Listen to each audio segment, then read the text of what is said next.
Okay, everyone, welcome to City Council meeting, May 3rd, 2022. We're excited to have everybody in the council chambers. It's always fun to have people in the meeting with us, and people obviously watching from anywhere in the world as well. So thank you, Channel 17, for making that possible. Thank you, everybody, for being here. We're switching it up just a little bit today at the first part of the agenda that we'll start with the pledge, after which we'll move to the inspirational message and prayer after that. Councilman Euler, you have the pledge. Please stand and repeat after me. I pledge allegiance to the flag of the United States of America and to the republic for which it stands, one nation, under God, indivisible, with liberty and justice for all. We'll hand the inspirational message and prayer over to Councilman Marshall. Thank you, Mayor. Tonight we are honored to recognize our drama-dons from Spanish Fork High School. They took first in state a week ago, 2 weeks ago. It's been a while. They're here tonight to do two things: give us a prayer and do an inspirational thought. So we're going to start with the prayer. Brooke Grant is going to give us the prayer, and then we'll move on to the inspirational thought. Thank you, Brooke. Our dear Heavenly Father, we are so thankful for this opportunity we have to gather as a community to celebrate our Dromadons and the fun week that we've had. Please bless that we can feel the Spirit, and please bless the leaders of our city, and we're thankful for everything you've given us, and we say these things in the name of Jesus Christ. Amen. Amen. Thank you very much. Nick? The Dromadons.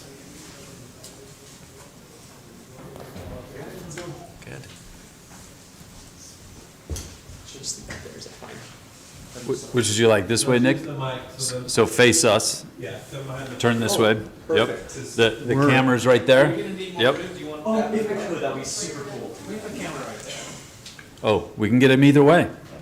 Yeah, there's no safe corner. Face the audience. All right. You still want that moved? Oh, if I could, that'd be super. If not, thank you guys. Oh, there's an order. Oh, this is going to go poorly. This is good. Look at. Can I face a chair? Go ahead. Yep. It's your stage. Yeah. So I'm Jason. Is that cool for you guys? All right then. I'm Grayson Jenkins, and this is a monologue from Talk Radio by Eric Berdosian. Thank you.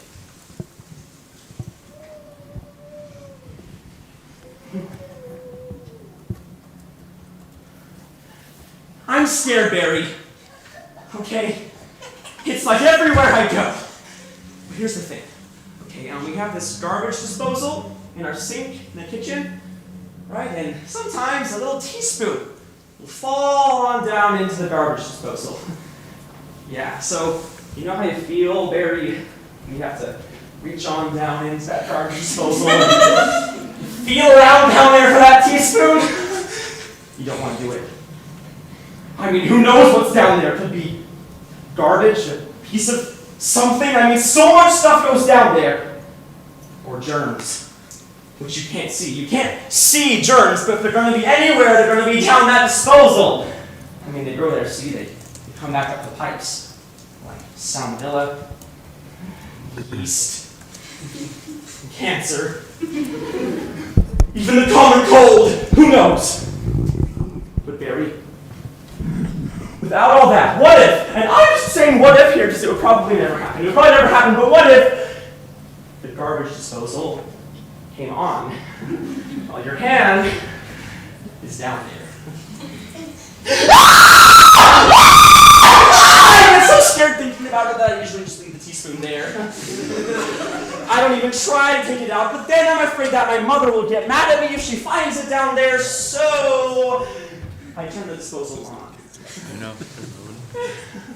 But all it does, Barry, is make a huge racket. And I stand in the middle of the kitchen, and the spoon goes around and around and around, and I get sort of paralyzed, you know. And it makes a lot of noise. Incredible noise. But Barry, the thing is I kind of like that noise. Because I know that the teaspoon is being destroyed and annihilated, and that's a good thing, because I hate spoon for scaring me like that. Hear me out, Barry. It's not just a garbage disposal, no. It's everything. I mean, it's everything. What about insects? Insects. Like termites and hornets, and spiders and ants, and centipedes and mites, which you can't even see mites. They're like the germs. They're tiny and impossible to see. I like things to be clean, okay? Dirty ashtrays always make me nervous. It's just one more unknown. Just like the people on our street. It used to be, we knew who lives on our street. But now all kinds of people live on our street. Even foreigners, people with accents. What are they doing on our street? What are their habits? Are they clean? Are they sanitary? Oh, sure! Great idea! Walk on over to someone's house and knock on the door! What if a serial murderer lived there? What if Jeffrey Dahmer? What if Jeffrey Dahmer was inside, watching television, eating potato chips, or somebody's face, and I come to the door? I do not go to strange people's houses. No, sir. I keep my door locked at all times. But then, the mailman brings me unsolicited mail, and the postage stamp was licked by somebody with a virus. Did you know? There's this dust storm in California. It has this little virus spores in it. Yeah, and you breathe it in. And it gets into your lungs. And into your bloodstream. And then it kills you. It's strange air, Barry. It's strange air. Let me tell you something. It's strange air. Oh no. Once my mom's key in the door, I know it. She will be so mad at me if she finds out I was talking to you. Ugh. Thank you.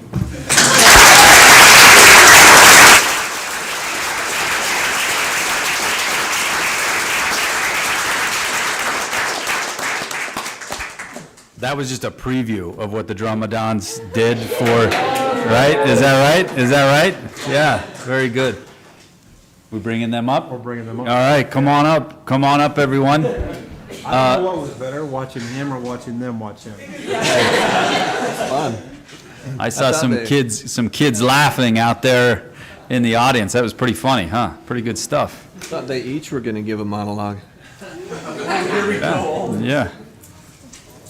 Yes, bring them all in. Let's pile it in. Yep, we got to get a. Guys, let's not call people back. Once you're all in here. We're doing a picture? Yep, line up in front. We'll stand up and get a picture.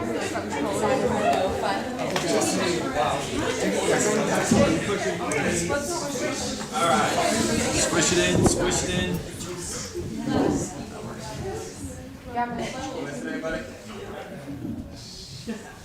Okay. Here we go. 1, 2, 3, 4, 5, 6. Thank you so much. Good job, everyone. Very good.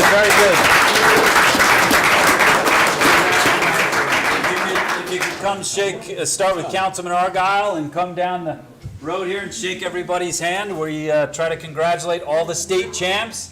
And congratulations on being state champs. That's so cool to bring home this medal. Thank you so much. Congratulations. Nice work. Way to go. Nice job here. Congratulations. Good work. Hey, good job. Congratulations. Good work. Nice job. Thank you. Good work. Nice job. Good work. Thank you. Congratulations. Way to go. Good work. Nice job. Good work. Way to go. Thank you. Way to go. Nice job. Thank you. Good work. Good work. Thank Good you. job. Congratulations. Way to go. Thank you. Good work. Hey, good job. Nice job. You. Very good. Congratulations. Congrats. Nice job. Very good. Congrats. Congratulations. Nice job. Way to go. Nice job. Nice job. Nice job. Thanks for coming. Nice Good job. job.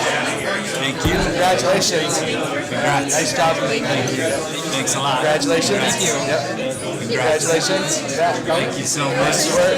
Congratulations. Congrats. Very nice work. Very good. Thank you. Good work. Thank you. Thank you.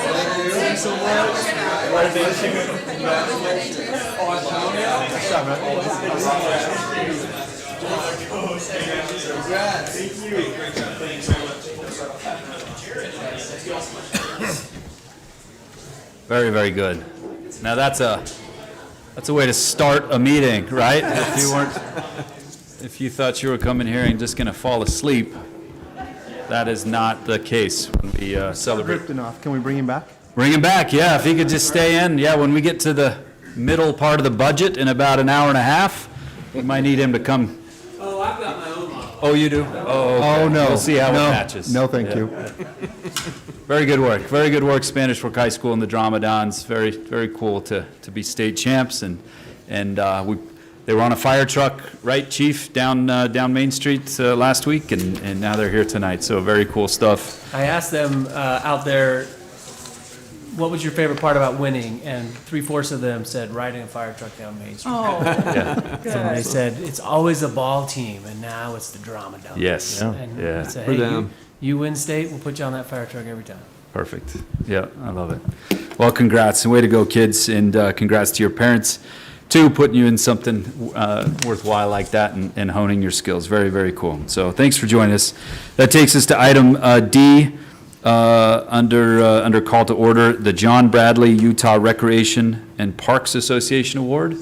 Who is taking, yes, there we are. Come on up.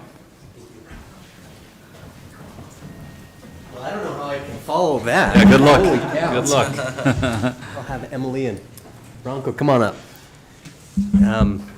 So I do represent the Utah Recreation and Parks Association. I actually work down in Santa Quin City. My name's John Bradley, and I've been on the board for several years. And I want to just share a little bit about Spanish Fork City that you already know, but I'm going to share it with everybody here.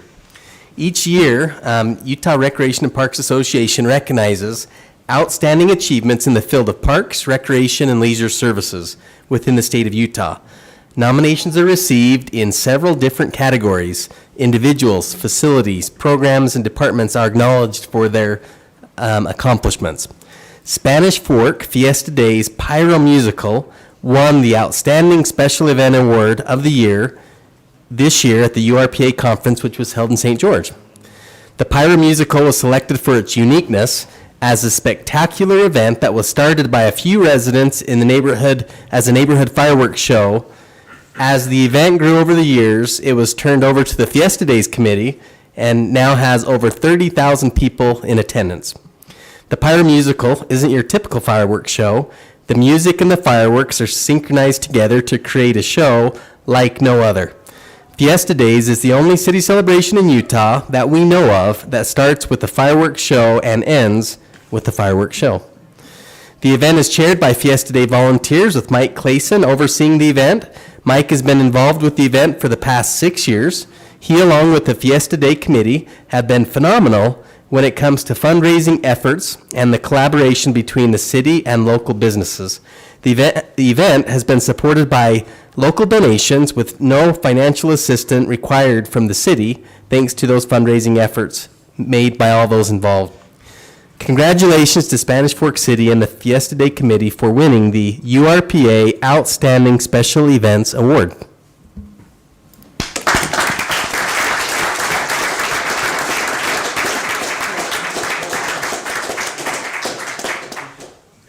Very cool. You got a big speech. Yeah. Who's, Emily and Mike, both of you speaking? Who's speaking? Who takes it first? I'll let Mike speak. All right. Because Mike has done so much work on this. He was actually involved with the Pyro Musical before I even started with the city. So, I was told we were going to beg for money tonight, is what I was here for. So let's do that. If you've got money, we'll take it. No, it's unique. It's like nothing else. And, you know, the guys that started it probably 8-9 years ago when it was just a neighborhood, those guys worked hard, and we're happy to keep the torch and keep it rolling. And Of course, only in Spanish Fork City. It's really, everybody says there's a lot of work, and there's some work, but in the city, there's so many people that want to donate and want to help. It's really not that hard. It's, you smile, post on Facebook, and you get $30,000. So that's how it works. That's all it takes? That's it. Thank you, Mike. Thank you, Mike. Congratulations. Mike, who decides what the music lineup is with those fireworks? Do we have any influence there, or does that just, okay, all right. Yeah, we. I think Councilman Gordon's got some requests. They probably won't make it, but. And I've heard his music, so we're. All from class of 95. Ask your wife. She's got the playlist. It's on cassette. I'll look at the cassette list tape. first. It's on a We mixtape, subscribe to the same music. Okay, That's good. fair enough. Yep. Everybody comments about that music and the fireworks going off at the same time, so you guys do a great job. Very good. Very cool. Congratulations. Yeah, we want a picture, yes. We would picture this way, stand up in front of here, turn that way, and he'll get a picture.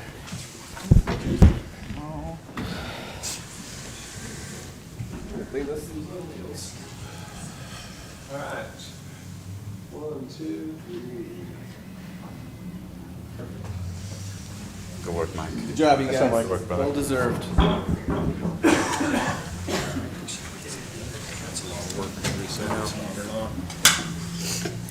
Nobody warned us Santa Quinn employees were in the house tonight, but. Good to have you. Okay, all right. Thanks for coming. Okay, that takes us to item E, Employee of the Quarter. I'm not sure who's presenting the Employee of the Quarter, but I think I know who the Employee of the Quarter is. Is that Tyler or is that Jared? Oh, we got 3. All right, fantastic. So it's a privilege this evening to able to recognize Trevor Sperry. Trevor, would you come forward, please? When I was notified that Trevor was nominated as Employee of the Quarter, it wasn't a surprise to me. The last couple of years, I've had the opportunity to observe Trevor on a daily basis, and he possesses the attributes and dedication that every employee should. So he does a great effort for the city, puts forth a lot of dedication, and 110% at everything he does. But Trevor's been here a couple of years, so I thought, how many of us actually know Trevor? So I asked Trevor just to provide me with a little bio of himself. Trevor grew up in northern Illinois and gained an interest in public service and public safety very early on. He attended Utah Valley University, where he graduated with a bachelor's degree in Emergency Services Administration with an emphasis in emergency management and a minor in Spanish. He's currently enrolled in the Masters of Public Service program at UVU, and he came from Wrangell, Colorado, where he worked as the Director of Emergency Management and Security at Colorado Northwestern Community College. He loves his job at the city and everyone he works with, and this was the job he was looking for. He's married to his wife, Denise, who's from Palmyra and Spanish Fork. They have 2 boys, Bennett and Camden. Bennett, age 5, and Camden, age 2. And when he's not working, he loves spending time with his family and friends in the outdoors, smoking meat or watching the Packers football team. So some of the successes that Trevor's accomplished during his last couple of years, COVID testing during our COVID crisis. He was instrumental with his counterparts on the county and state level as far as coordinating COVID vaccination clinics. He's done several blood drives here at the city, free smoke alarm campaign. He's implemented a community animal response team, CERT volunteer program, several incident action plans for the Fiesta days and other large gathering events. He's taught first aid, CPR, AED training to several of the city departments. He's conducted several tabletop exercises with various city departments. He's hosted emergency preparedness fair, and then recently he's implemented a fire mitigation program above the Oaks, where he was instrumental with some of the city crew as well as volunteers in chipping some of the some of the trees around there that could cause fires. And he's been very successful with that program, and it was well received by the residents in the Oaks area. So, Trevor, we congratulate you, and keep up the good work. So.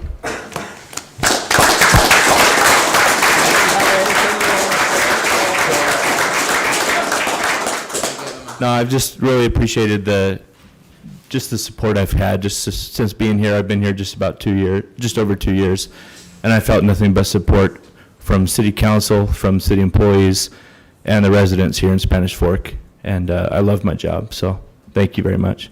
Thank you, Trevor. Thank you.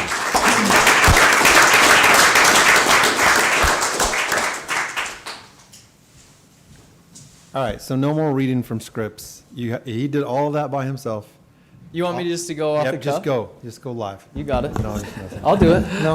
No worries. I can't promise what you'll get, but Nick did not want to pull up this slide. Why? I can't imagine why. He didn't know that he was going to be employee of the quarter, although I think he might have had an inclination because there were a couple of cats that were let out of the bag. And his family is here, so. That's always a good sign. Yeah. So Mary Lynn and Christian and Chandler and Tanner are all here. And there's actually another little surprise that'll be coming here shortly. A little girl will be part of Nick's family. So when Nick got hired on 2 years ago, he was all in. And so he moved, he and his family here. Actually, Nick's originally from South Ogden. And his father, you may know his father, some of you, because his father's the mayor up in South Ogden. So Nick went through the MPA program at BYU, and we were really fortunate that right at the time that he graduated, we were in need of a public information officer. So Nick's been our public information officer for about the last 24 months, and he received a couple of nominations for the Employee of the Quarter for several reasons. One of which is Spanish Fork University, which I believe you all had a chance to participate in that. And that has been a wonderful success. It's a program where we have community members that would like to learn more about the city come to how many weeks? 10 weeks of specific training and overviews of each of the different departments in the city. And we've had 20, how many graduates? We've had quite a few graduates from 18 graduates and 16 more are actually going through the program right now. So before you know it, there may be a university here in Spanish Fork that stems from this. So when we honor President Porter in the future, Dean Porter, you'll know why. So that program's been a huge success. Nick started that. Also, Chancellor, if you've ever texted the city, Nick is the primary reason why we're able to do that and communicate two ways through text rather than having to call the city or email or use another method of communication. So Nick's done a great job with that. And any social media, if you've ever contacted the city through social media, Nick's the guy who's done that. He manages all of our social media feeds, all our digital communications. And so Nick has just taken the city to a new level in such a short time. So we're really grateful for Nick. Mary Lynn, do you want to come up? No. You sure? Okay. Well, Nick, do you want to come up and say a couple words? I mean, Trevor kind of set the standard. He's already given a speech. So he's the public involvement guy. He can't come up and talk. Let's do this. Usually I'm talking to the media and not to my friends, but no, I'm just very grateful. It is hard to keep secrets from the public information officer. You did pretty good. But we don't. 2 weeks ago. We don't need to go there. No, I'm just grateful to be here. COVID played a big role in me being here with some other cities that were not hiring at the time and opportunities and leads that I had. But just felt like directed to be here, and it's been a great blessing for me and for my family, and there's nowhere we'd rather be than Spanish Fork, and grateful for the team that I get to work with, amazing mentors and friends that put family and God first and the city right after that, and I'm really grateful for the camaraderie and brother and sisterhood that we share, so thank you.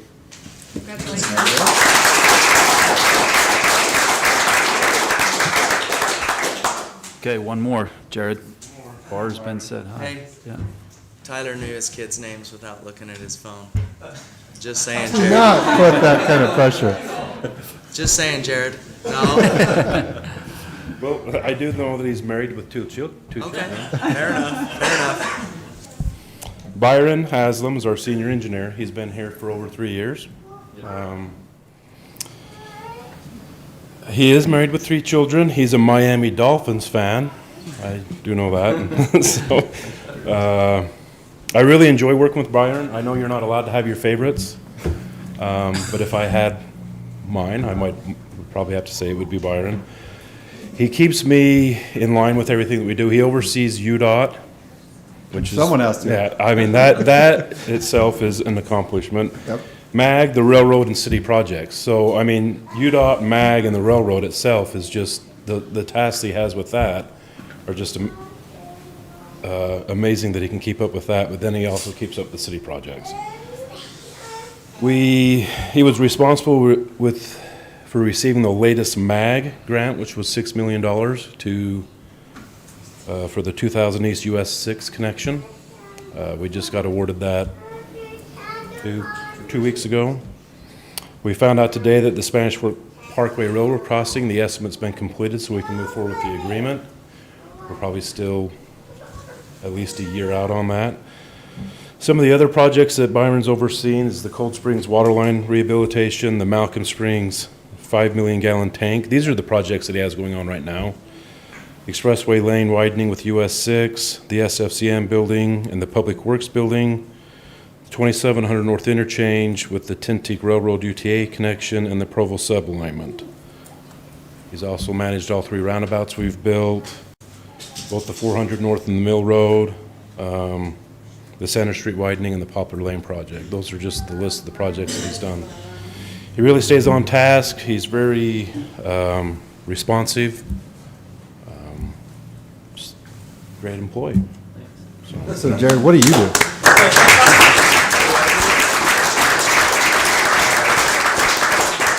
Budget. Delegate? This isn't about me. Okay. That's next time.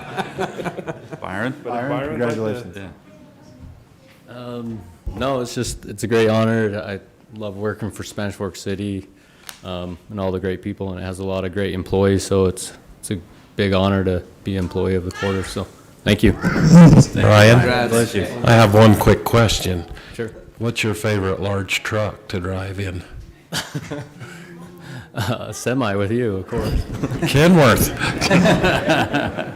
He went for a ride with me. I asked him to go for a ride with me because he was designing the roundabouts. I'm a huge truck person, so he said he had never been in a truck before. He got to go in a big truck, and we went and rode around the roundabouts so that he could kind of see what happens when a big truck hits those. It was a good experience.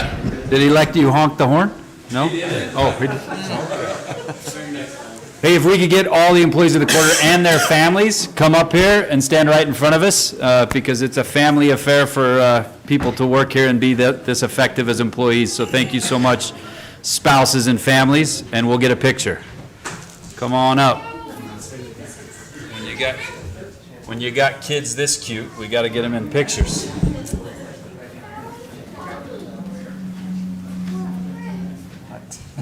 Look how cute these guys are.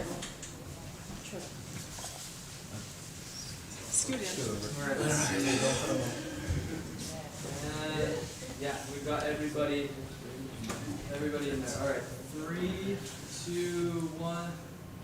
3, 2, 1. Get one more like this, so screensavers can use. There you go. Thanks, everyone.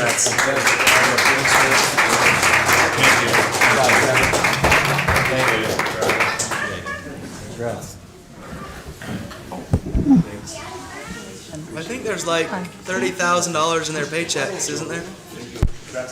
No. Well, that's what Clayson set the standard. Smile and you get.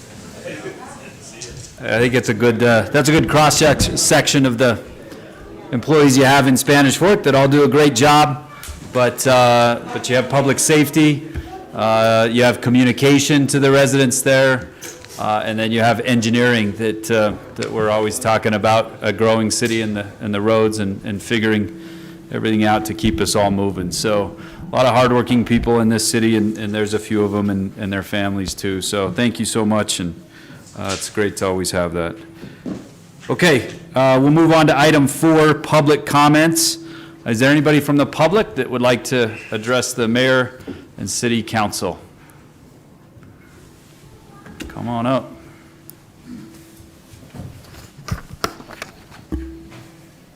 Good evening, Mr. Mayor, Councilman, and Councilwoman. My name is Jim Stewart. I'm the Executive Director of the Gail Halverson Aviation Education Foundation. And I want to tell you about a event that's coming up on the 20th and the 21st of May. It'll be both here in Spanish Fork, as well as a Friday evening event that's over in Provo. It's well for us to have started this evening youth-centric, because Gail Halverson, part of his legacy was to identify and support the potential that youth have in our communities and in our future. So we're going to have a Celebration of Life event, as I mentioned, on the May 20th and 21st. And our plan is to celebrate, inspire, and to challenge, celebrate the life of a great American hero, inspire by looking at his, excuse me, the principles that he lived by and the example that he set for us, and then to challenge ourselves to become candy bombers ourselves.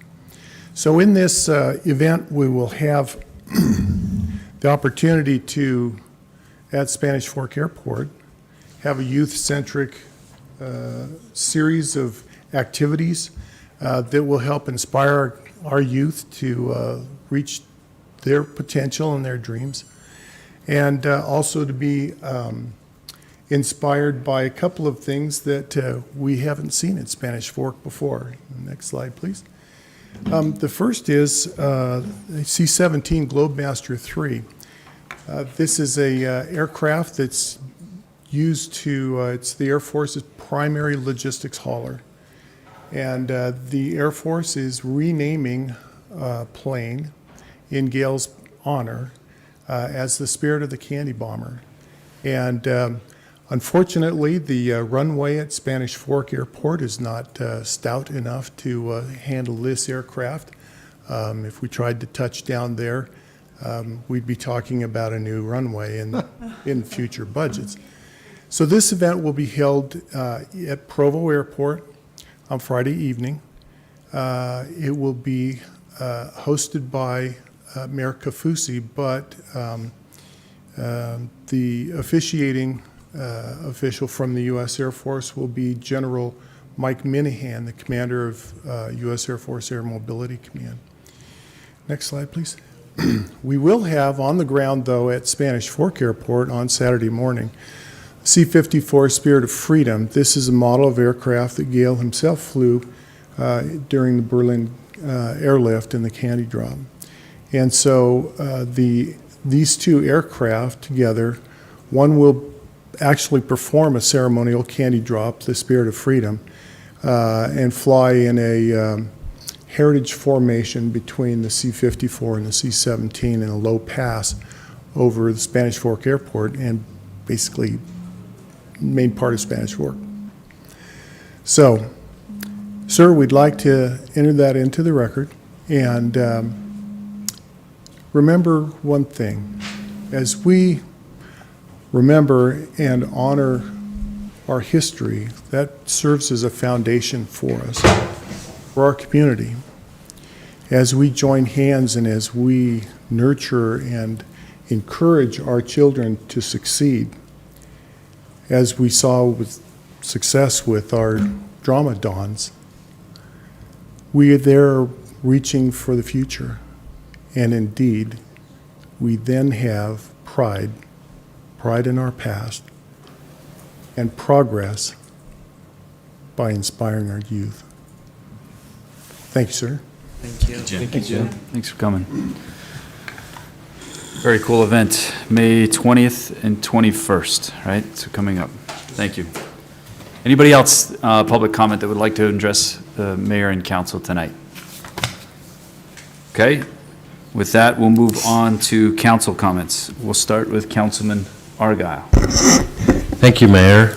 I just want to mention two things real quick. Just a reminder, last council meeting, Brandon mentioned the Freedom Walk that is put on by our veterans. It's for our fifth graders. Do you remember how many fifth graders? I can't remember. Okay, there's a bunch of fifth graders for 2 days on May 10th and 11th. They do the Freedom Walk up to Canyon View Park, and it is worth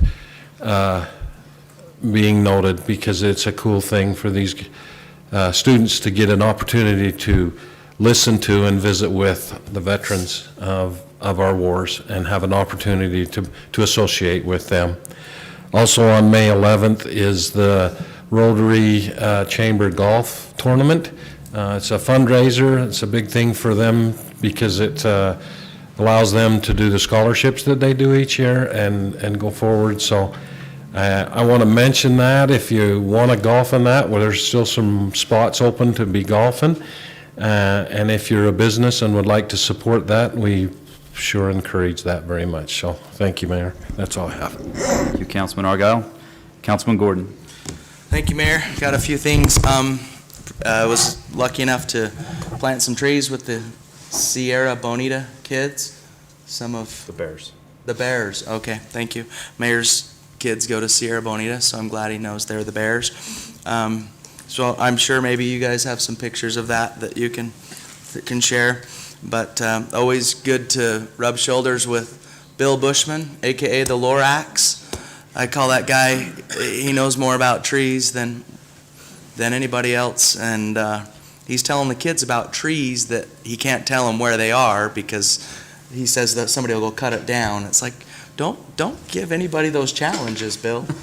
Because he's talking about trees that are very, very old. And so Arbor Day was great. We're proud of being a tree city here in Spanish Fork. We did a groundbreaking for the new transfer station. I don't know if Nick has a picture of that, perhaps. Golden shovel deal to get started on a new transfer station just north of the jail. And so along with Hughes Construction, we invited Mayor Leifson back because he was influential in helping us get to that point. I think we talked about getting to that point was 8 years of just finding a spot and getting all of our ducks in a row, and a lot of good things have happened to be able to get that transfer station built. So we're very excited about that project that is underway. So talking about garbage, we have the cleanup and the dumpsters out in our community currently, and I've got some tonnage just from the first couple days, so it's going through this week. So you know where the dumpsters are around town, and those dumpsters we've added more dumpsters, and we're constantly dumping them. The first 2 days, we took in almost 100 tons of garbage, and so way to go. Keep cleaning up around your yard, and it's a great event because it's helping us clean up our community. I will continue to encourage you to please, if you see people dumping around the dumpsters and not putting it because they're full, to please encourage them to find another spot. We're trying to dump them as fast as we can. I got an email this week from the pro at the golf course, right? And he's reminding all these grown golfers, men and women, to rake the bunkers after you hit a ball in the bunker. And I'm thinking, why does he have to teach us old people to be good stewards of our golf course? And the same kind of thing applies with this cleanup project, right? Be good stewards. It's not going on Monday, and so if you go to dump stuff Sunday, a lot of people left garbage on Sunday, and so unfortunately, there are people that have to clean that up. So it's a great program. We want to continue to do it. So please be good stewards of that and continue to use it because it's wildly successful. I'll report in our next meeting the total tonnage from that. So good program. The last thing I want to touch on was a water quality board meeting I had last week, Mayor. A lot of good information as we are discussing the quality of our water. Specifically, it comes out of our sewer treatment facilities. We, in conjunction with a lot of our transfer stations, we have a household hazardous waste cleanup. And so on a typical like household hazardous waste, we ask people to bring prescription drugs that they might not be taking anymore, right? And you don't want to flush those down the toilet because they obviously get into our bodies of water and into our water systems, and we don't want that to happen. Our most recent one, we were able to collect about 30 gallons of just unused drugs and we're able to dispose of those through our garbage system.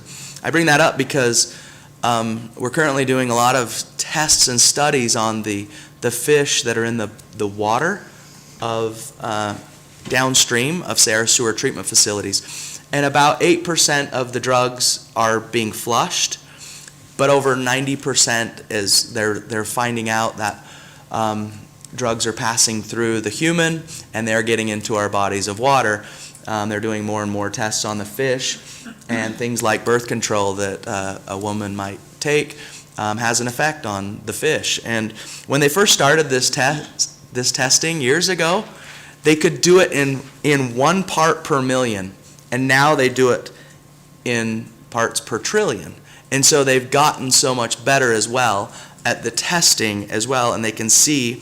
I brought up the point and mentioned this to Mayor that hopefully there's Prozac, plenty of Prozac in there to have happy fish as well, but they didn't think that was very funny. But did you think that was very funny? Stacy thought it was funny. Shane was offended. Anyway, okay, so just fascinating studies, as it affects everything that's downstream. We ask that everybody be good stewards, and as we are upgrading our sewer treatment facility, I think it's only important to point out that we're spending money in upgrades at our sewer treatment facilities that help us to send better water into Utah Lake after it leaves our sewer treatment facility. And those are important things to us because we can't just turn our heads when it comes to obviously impacts that we have on the environment as citizens. So a lot of good information from that meeting, Mayor. Those were some of the things I wanted to just point out. And that is all I have. Perfect. Thank you, Councilman Gordon. Councilwoman Beck. Thank you. First of all, our library board is actively collecting donations from businesses for the summer reading program, which will start at the end of the month. I think we've already collected about $1,000 in donations. This is for kids, teenagers, adults. Everyone's invited to participate. So you can get on the website to look at the details for that. Our Fiesta Days photo contest is still accepting photos. The winner will be on the cover of the magazine. That deadline is on May 15th, and we are super excited. The theme, again, is somewhere to be proud of, so it can be anything that you are proud of in our community to submit a photo for. And congratulations on the Pyro musical. Way to go, Parks and Rec and Fiesta Days, for having such a big impact in our community. Miss Spanish Fork, just a reminder, that will be at Maple Mountain High School at 7 p.m. on Saturday, May 21st. And I want to thank Mayor and Councilman Marshall last night. They joined me and we did mock interviews for our 8 contestants, and that was fun. We have a high caliber of young women ready to participate. I'm ready to hire a couple of them as assistants. They're sharp. It was fun to meet them. Last week, I went to one of the classes for the Spanish Fork University that Nick has started, and that was just really cool. Thanks, Nick, for doing it, but thank you for all of the department directors that take an evening out and invite these residents, class members, to get to know our cities. The one I went to was the Public Works, and learn more about sewer and water and streets and all those good things, so thank you. And then the 3 of us went to Diamond Fork Middle School last week. We each went to the 7th graders and talked to them for 2 class periods about local government and how it affects them. And maybe one of you want to share more, but did you like the opportunity? Oh, yeah. Kevin, it was your first time my you had second. been before? Yeah. Yeah. It's cool. It's a lot of fun. It's Yeah. fun. It was nice to share the load this time instead of having Having others to do it bail on all? us. Mhm. Yeah, it felt good. Yeah, we didn't have to carry the whole load. Oh, thank you. They're not even listening, okay? Nick, I just sent some tree pictures. I don't know if you got them, but Brandon said if we have tree pictures, there's Mayor just keeping those kids engaged. See how they're just looking up at him and listening, hanging on every word. Yeah. There's a tree growing out of my back right Yep. there. So, yeah, we had performances and kids shoveling dirt and planting. I think there were 8. Please Is show that me a right? picture with Councilman Gordon with a shovel in his hands. He doesn't know how to work No. Oh, and that other picture, the golden shovel, where he put, That's yeah. right. It was Yep. pretend. So, Golden shovels. golden shovel for Brandon. Sorry. It's a golden one. Someday you'll get one. Mayor, that's all I have. Thank you, Councilwoman Beck. Appreciate that. Councilman Marshall. Sure, thank you. Couple of things on the Parks and Rec. This last week, we met with the community committee that is looking into what should or shouldn't go into our rec center. A lot of great ideas. They have a must-have column, they have a want column, and they have a we don't think so column. And they're doing a great job. They've toured 3 different rec centers now, and I think ours is a compilation of all of them. It's going to look really, really pretty nice. They're just about wrapping up with that focus group, and then the next Tuesday or the next Monday, we met with the Parks and Rec Committee, gave them an update of what the other committees come up with. They're supportive as well. So I attended both of those. Like Councilmember Beck said, we did go to the Diamond Fork Middle School. That was a lot of fun again. It's always interesting to talk to the 14-year-olds about money, and ask them, like you did, Brandon, how much do you think the budget is, or how much do you think a sewer treatment plant costs? And it's always like $1 million. Add 2 more zeros to that, and you get closer. It's fascinating. I asked them if they were supportive of a rec center, and they all unanimously wanted a rec center. And I'm like, what would you want in it? One class said, I want laser tag. Unanimously, all 20 kids want laser tag. The next class, I said, do you want laser tag? And they said, that's the stupidest idea I've ever heard. So Kind of like local government. kind of. Yeah. Reminded me of us. Yeah. It was good. They were a lot of fun. I learned a lot every time I go there, so it was fun. Someone even knew who the mayor was in my classes. Really? Yeah. Someone said Mendenhall. Uh-oh. Trouble. Yep, you better watch out. We did do Miss Spanish Fork mock interviews last night. It was a lot of fun. I am 100% sure that I will be working for one of those ladies at some point in my life. They are that impressive. There's going to be a very good Miss Spanish Fork. We've always had great ones, and the tradition will continue on. I think that's it for me. Thank you, Councilman Marshall. Councilman Euler. Thank you. Yeah, the junior high was fantastic, talking to the kids and asking them some questions. I asked them also about the city budget. First kid threw out $20,000 as the annual budget. I said, no, a little higher. Next kid jumped straight up to $500 billion. I said, no, not quite. So it's fun to kind of educate and talk to the kids. It was a great experience, so I'm glad I was able to participate in that. Next, I want to talk about the Chamber of Commerce, but first I'm going to go ahead and turn time over to Kathleen Levitt, Chamber President, and let her share some things. Thanks, everyone, for having me again. It's nice to see you all. So just a few things. You already mentioned it already a little bit, but we do have the 30th annual scholarship tournament, the golf tournament coming up next Wednesday, the 11th, hosted in partnership with the Rotary Club. So we're super excited about that. There are still openings for teams and sponsorships. If you guys know anyone that's interested to play or donate, you can register on the Chamber website, which is SpanishForkChamber.com. On this Thursday, the 5th, we've got the Hive Trampoline Park opening up in the old Shopco building. So my family particularly are very excited for that ribbon cutting. You guys are welcome, all of you, welcome to come and join us at noon on the 5th for the welcoming and ribbon cutting for the Hive Trampoline Park. And then this month's noon networking luncheon / event is going to be held on Thursday the 19th at noon. Berkshire Hathaway is sponsoring it and hosting it actually in Salem. It's going to be an open networking, so a little different from what we normally do. If any of you know Amy Lynn Gardner-Jones, she's the one putting it on, and she knows how to host a party.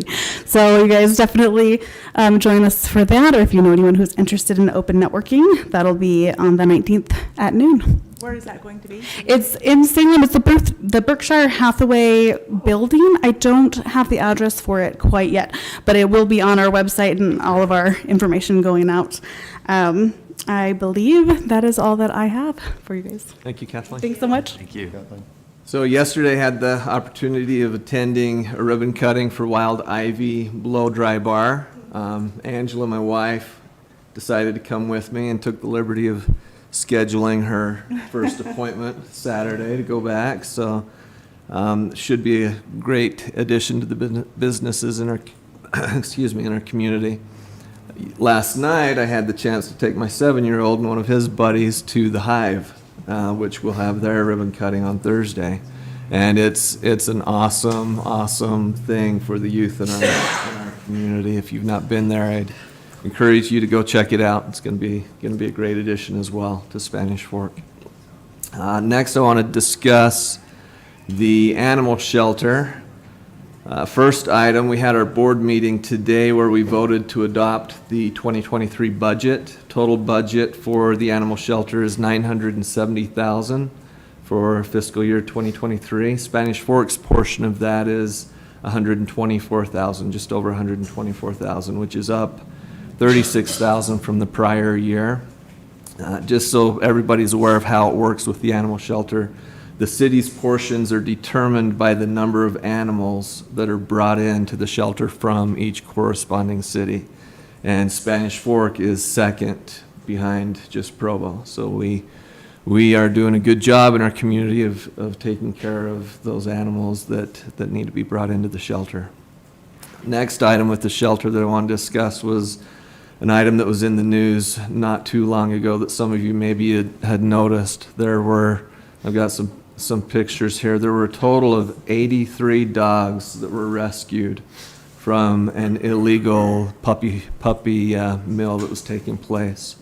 2 of those dogs were brought in from Orem, 20-something from Provo, and 55 of those dogs were rescued from here in Spanish Fork. Actually in the county, it was on the River Bottoms area, but the total bill for the owner of those dogs to go and get them, if she were to go and get them out of the shelter, would be $20,000. So that's how much the shelter has put in up to this point in taking care of and rescuing these dogs. They're waiting currently. A lot of people have asked, well, can we adopt these dogs? I've seen a lot of that on social media. As of right now, the shelter is not able to adopt them out because they're waiting on the court's decision as to what they can do. Right now, they're being held basically as evidence in this case. If you do want to help the shelter, you could donate by going to their website, www.SUVAS, South Utah Valley Animal Shelter.org/donate, and you could help them out that way. Next item, I've got the Mount Neba Water Agency Board meeting a week from yesterday, so on May 9th.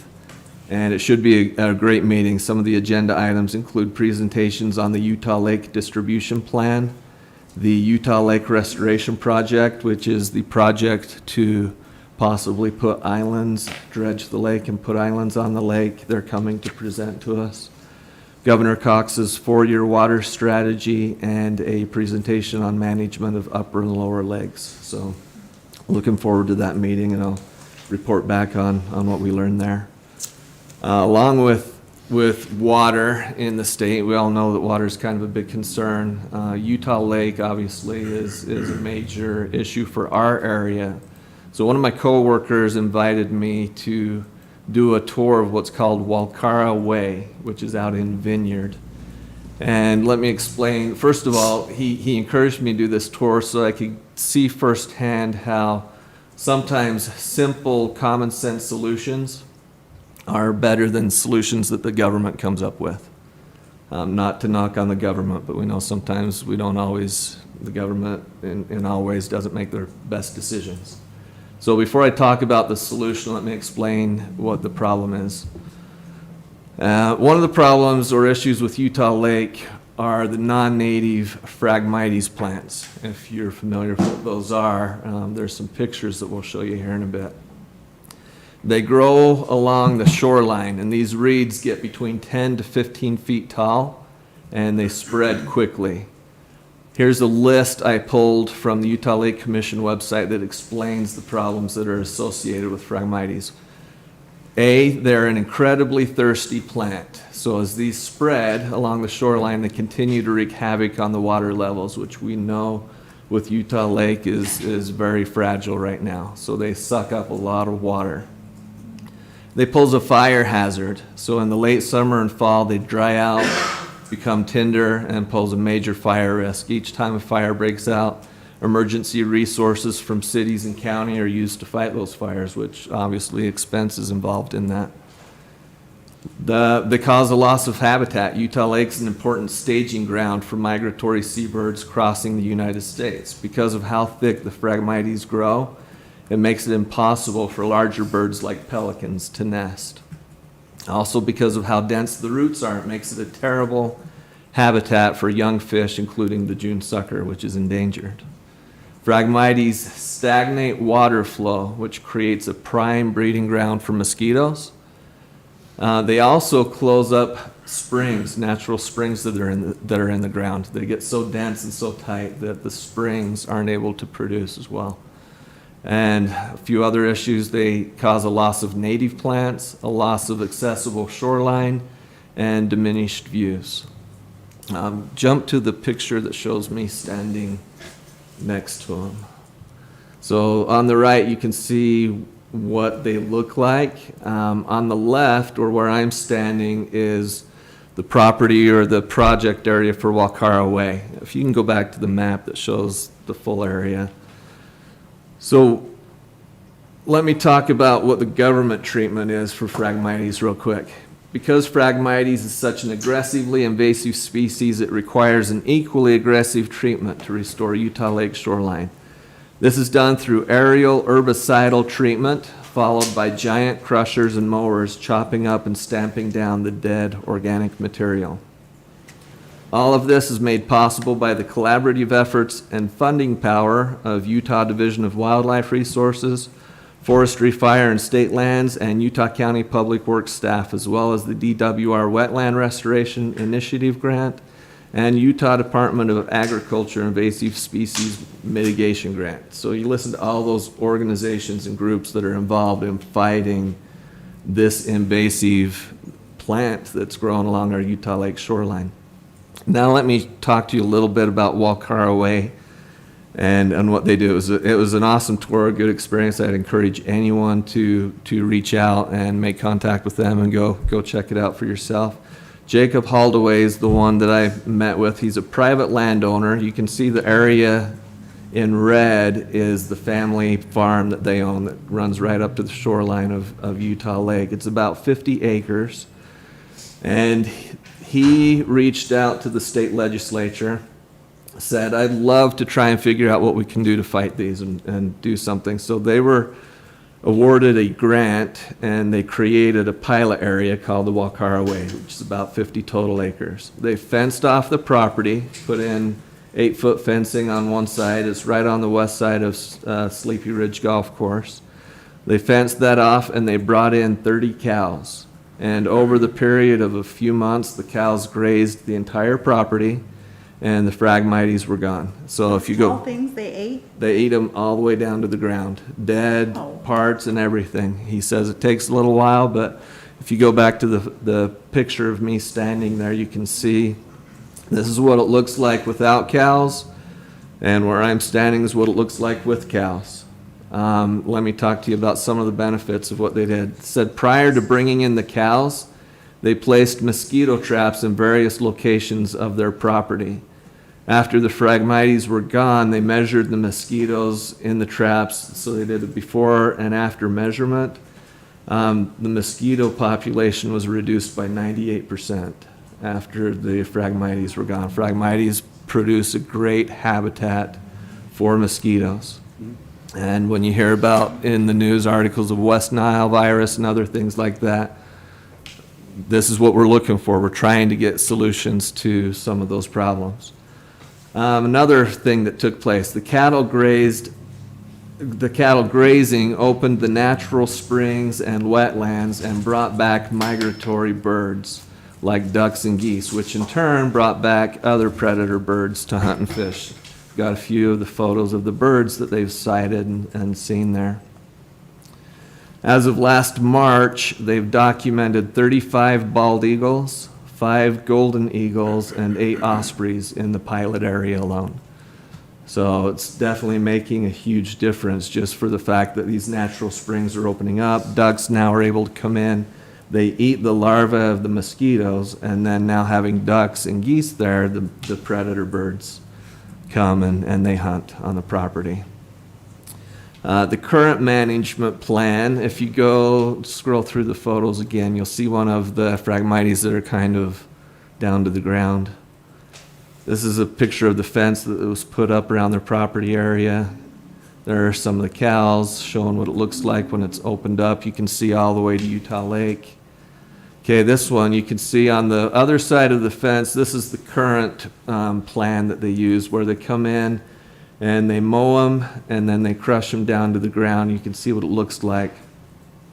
The current management plan can only mow about 1/5 of Utah Lake annually. So if you look at the entire lake, they can only hit about 1/5 of it a year, which means that for the Holdaway property, he says his property was only being mowed about once every 5 years. Those Phragmites go from 0 to 15 feet tall in about 2 months, if that, probably sooner than that. He says the cost to mow just his property alone was $22,000. So if you imagine the entire lake shore of Utah Lake, what that cost would be. And then also the final thing here is with the removal of the Phragmites, the potential for fire on his property is close to 0. And so saving expenses there is also a great thing. So I thought that was just an awesome example of how, you know, the legislature allowing that grant to put that fence up around his property shows how, you know, common sense solutions can help with problems that we're fighting, you know, on a regular basis. So that's all I had, Mayor. Thank you. Thank you, Councilman Euler. Thanks for getting those pictures and getting that information. That's very cool. Okay, before we move on to consent items, a couple of things. First, a press release today out of our Public Safety Department about a tragic accident in town, Highway 6 and 1000 North, Canyon Creek Parkway. A pedestrian on a bicycle with a vehicle, and a tragic outcome where a resident lost their life. So our thoughts and prayers, I know I speak from the council, our thoughts are with that family at this time. Our thoughts are with our first responders and people on the scene that responded to an accident, try to help a fellow resident there. So just a reminder, in the months that start to get warm now, and we're out walking more, riding bikes more, keep an eye out, especially in busy areas of the city, right, where traffic can get backed up more than maybe we're used to 20 years ago in Spanish Fork, but it's busy now. So take a minute, double check again, and see if we can prevent as many tragedies as possible in our community. So again, our thoughts are with the family. I had a SUVPS meeting, South Utah Valley Power Systems meeting last week. SUVPS is an organization about shared power lines, power structures. It's ourselves, Springville, Payson, Salem, SESD, a couple other organizations, that power lines don't stop at our borders of Spanish Fork.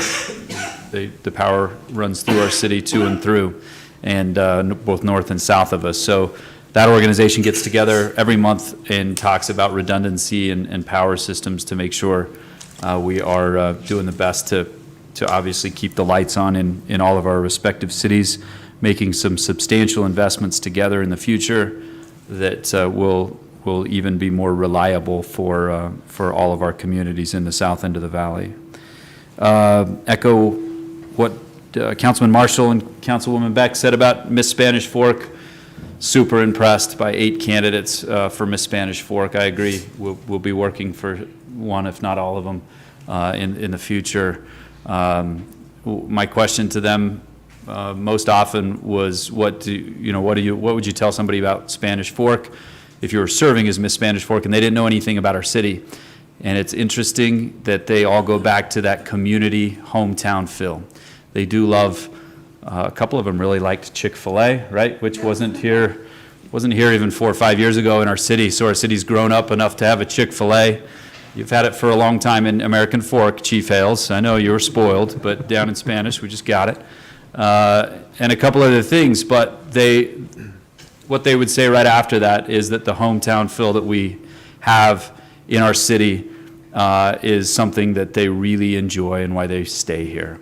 It correlated with our Parks and Rec department and saying how we have so much to offer in our community and be together so often. So excited for the spring and the summer that comes up where we really do get out together. And one young lady said that her family working at that booth sees people connect every Fiesta days, right, and say, I haven't seen you since last year or whatever. So just an awesome, they were very cognizant of what makes Spanish Fork great, and it's the people in Spanish Fork in that community feel. So awesome, excited to see the result of who carries on that torch for our city. That takes me to Parks and Rec. I sent Nick a photo that I took of little Jagger when we had to run down to the ballpark for his brother Nash umping a game, and he got that cop hat on. He's representing. Probably needs a fire hat soon to try to represent the other side of the city. But I don't know. I said, Jagger, you got to stop. I got to get a picture of this because. How do you get the grass that green? Is it spray painted? What is it? Holy cow. Oh, there's fertilizer? 30 cows.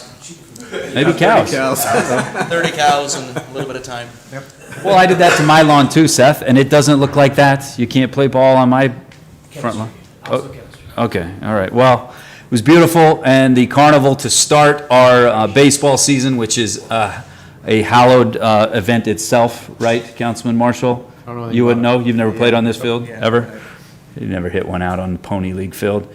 But it was just beautiful, fun to have families down there being together and starting the season off and seeing boys and girls do their thing on the base path. So I had to stop and get a picture of that. It just stood out to me. Next event that Jagger and I attended was the stock show in Spanish Fork. Last week we had some stock shows happen up at the fairgrounds. The Leland Stock Show, the West Mountain Stock Show, the Benjamin Stock Show, the Lakeshore Stock Show still happens out there, someone's barn, and the Palmyra one does as well. But this was held in our Heritage Barn right at the front there by Main Street. So that was all in preparation for tomorrow's event. I think it's cool that American flag hangs in the Heritage Arena, but awesome event that happened, but is going to happen tomorrow as well. So starting tomorrow, you'll see more trucks and trailers and livestock taking over the fairgrounds, and young men and young women showing pigs and sheep and steers. And did you ever win anything when you did that? Never won anything? Okay. Did the Gordons ever win anything? No. Never, okay. There's a few families that their last names. Chief, their last names, but they win a lot at the stock shows. They raise beautiful animals of all sorts and beat the Gordons out of it, sounds like. But excited for that heritage. That's another piece of the pride of Spanish Fork. I know it's tough when we're growing in Spanish Fork, and some people say, hey, the agricultural heritage of Spanish Fork, this field is now turned into houses, and I get that. We all get that.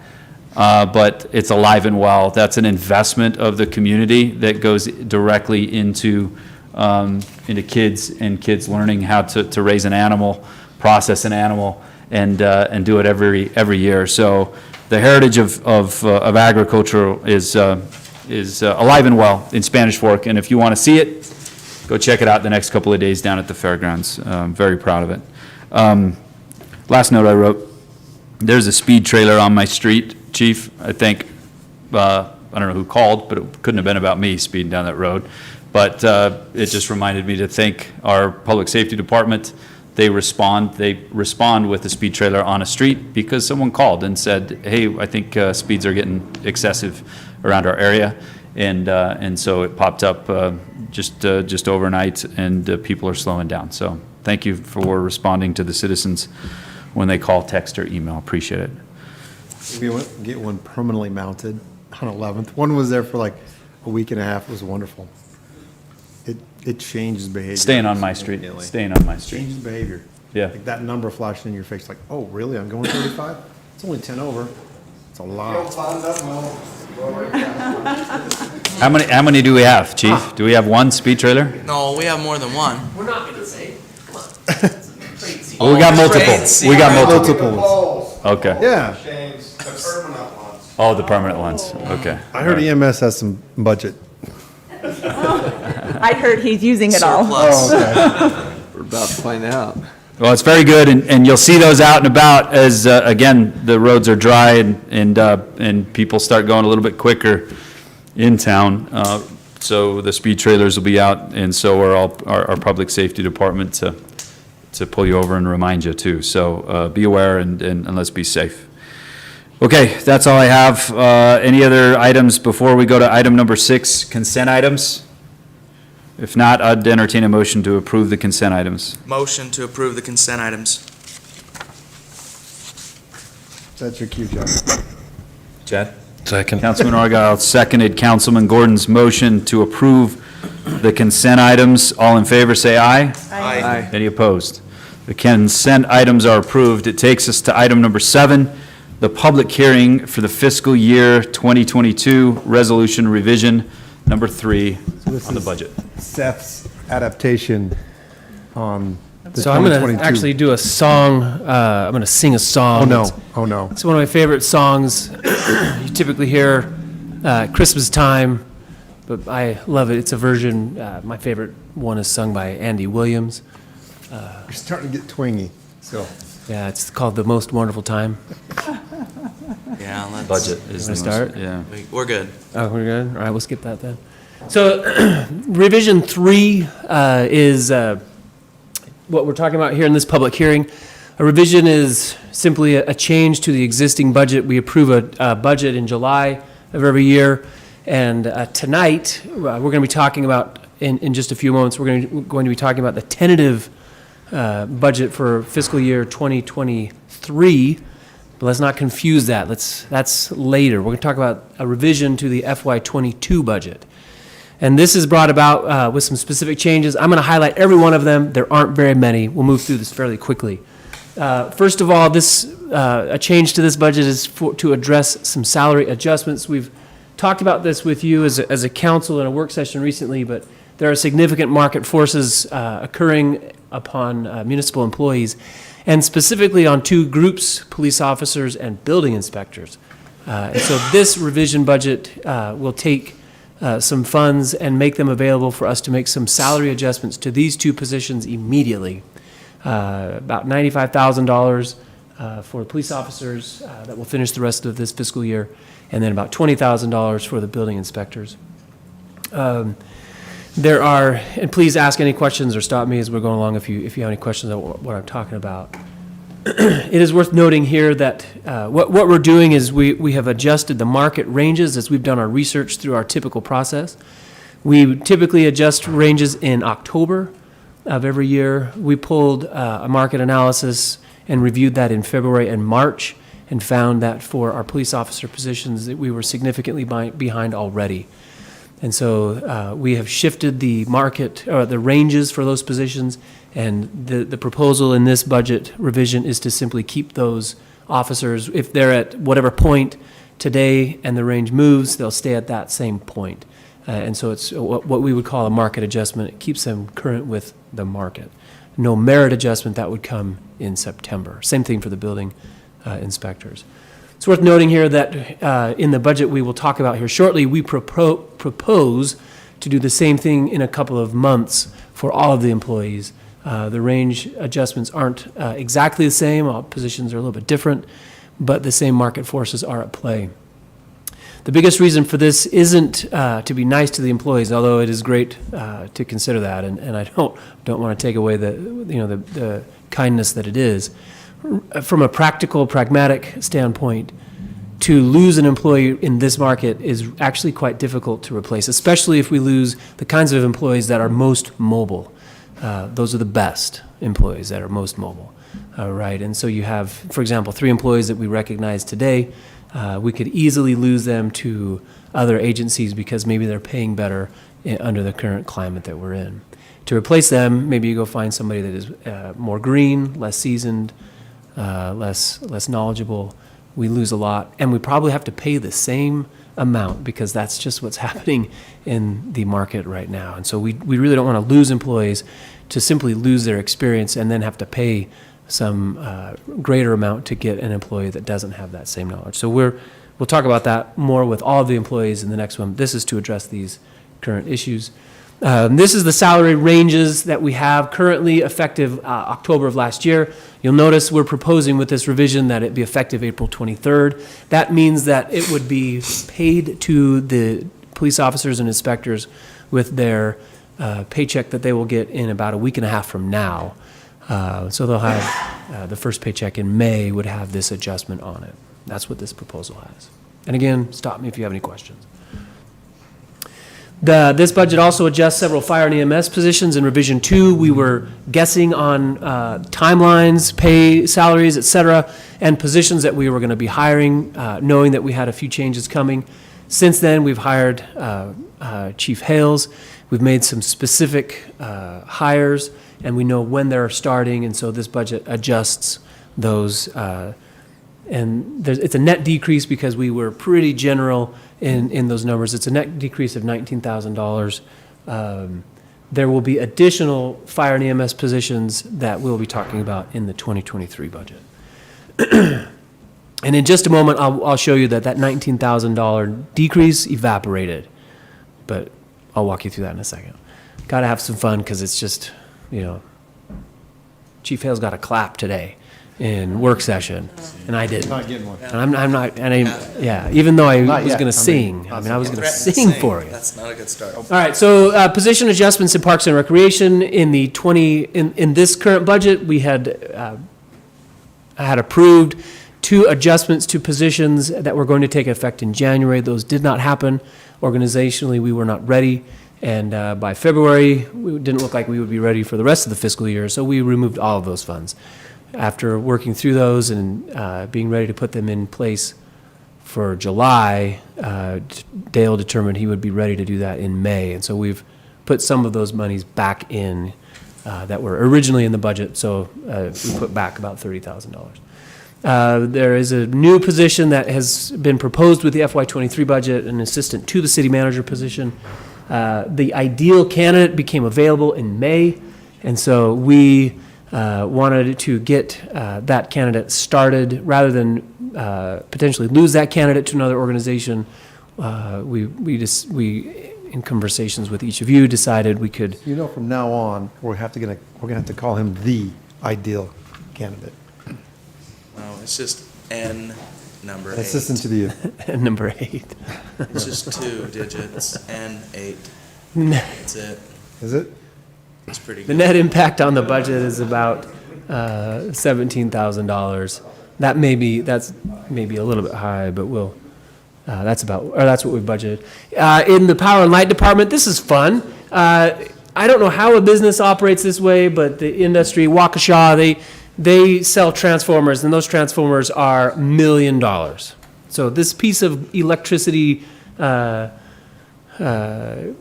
electrical equipment, this thing costs $1 million, and they let you order it, and they don't take any money. So we got in line for 2. And it's a good thing we got in line for 2 because the price for that $1 million piece of equipment is now $1.2 million. But they decided there's a lot of people getting in line under the current circumstances, and it's really difficult for them to actually program their lives, if you will. So they changed their policy that said if you're going to stay in line, you've got to put 10% down. And so we hadn't planned to put any money down until FY23. In order to stay in line, we had to put $217,000 down on these 2 transformers. We won't see these transformers until January 2024. And of course, we're going to get interest for that 217, right? Yeah, we are, in that it will only cost us $1 million per transformer. Order a third one. Order a Right? third one, we'll sell it to Salt Lake when it gets Jake, here. our power superintendent said, if we end up not needing these, which we obviously don't think we will, but if we don't, we can sell them at a profit. I think they might call that arbitrage. But yeah, just a kind of a fun little change in their policy that we've had to react to. The airport has a master plan. We really shouldn't have even adjusted this. We probably could have moved funds around within it. But after moving funds around, I felt like we were about $3,000 short, and the airport budget's actually quite small. So in order to get the master plan study started a little bit sooner in May instead of waiting until July, we can get that contractor started and get ourselves advanced in the airport. Is that fair to say, or do you know much about this? Sorry. Okay, so net impact is $3,500, and that's an enterprise fund. All right, so this is where some of that money evaporated. It didn't really evaporate, but in terms of the ambulance only having a negative $19,000, I'll show you in just a minute. As we were working through some of the paramedic changes that we will propose in the 2023 budget, Chief Hales found that the lead time on some of the specific things that we would need for the ambulances would make it so if we ordered in July, we wouldn't get those pieces of equipment until late August or September. And so we identified that we could order that now. Revenue actually in the ambulance revenue, we budgeted $1.2 million in revenue, and we'll probably hit 1.4. So we are just simply adjusting up what we think. Actually, we aren't even going all the way to the 1.4. We're adjusting up simply to cover this expense, so it's net neutral to the budget as well. This is not in the digital version of the budget that we sent you. This is something that we put together today. So in the approval of this, if you are inclined to add this expense, we'll want to make sure that we identify that specifically in the motion. Important for this revision 3, there's no net change to the position of the general fund. We did adjust a number of revenues up. We'll come back to this in just a second. We did adjust a number of revenues up. As you can see, we adjusted sales tax up, property tax, and a few other revenues, continuing down a few other revenues. But we have adjusted our philosophy, and we've talked about this with you. We'll talk about it again in the 23 budget here shortly, that we are, anytime we feel like the revenues are low, we're adjusting those and moving that money specifically to our capital projects fund, because we know we have a lot of capital projects coming. And so we're saving that money with a purpose. So the net position to the general fund didn't change, but we are in this revision adding a few funds to that, what you could call rainy day fund or capital projects fund. All right. The gentlemen, the folks are here from the Gail Halverson Museum, and because it's a public hearing, we have the opportunity to potentially add a donation waiver for this project. As a refresh to you as a council, we do not have the ability to just simply give our public funds away. It's not allowed by state law. And so anytime we're going to waive a fee or make an actual donation to some entity, it has to be done through some public process. And this is that process, the public hearing for a budget. And this is actually a moment in time when we can do that. It is serendipitous that they're working through the project right now, and their event is just a couple of weeks away. They were really staring down a large number, as you can see, and $14,000 of waived fees as well as some in-kind donation. And that'd probably be about what the take is at the gate, right? So it would have eaten away all of the revenue they were hoping to get for this project that Mr. Stewart talked about. So they were very pleased that the timing allowed for us to come before you tonight. So that's something that you get to judge. And would you like to say anything more? You've been sitting here for an hour. I think you should. Come on up.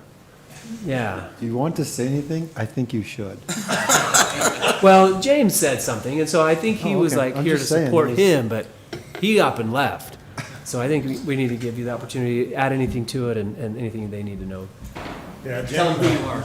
My name's Paul Jensen, and I work with the foundation with Jim.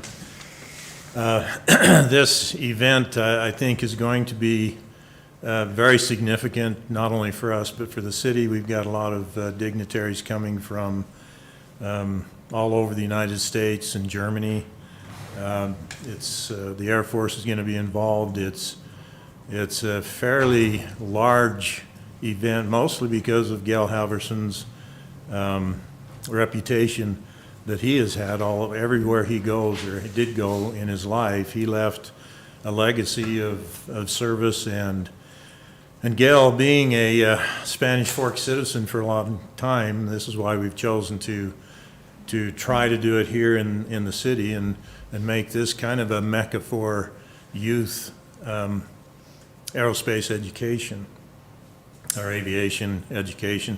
And it's not that we are going to be doing classes on it, it's just we see our job as inspiring kids, getting them down to the airport and getting them involved in STEM activities, aviation activities that would then light their fire, as it were, and then get into STEM activities that would get them into jobs with aviation or science, technology, and math. And so we're very excited with this project. Is a little bit rushed because of Gail's death. Being 101, you kind of expect it at any time.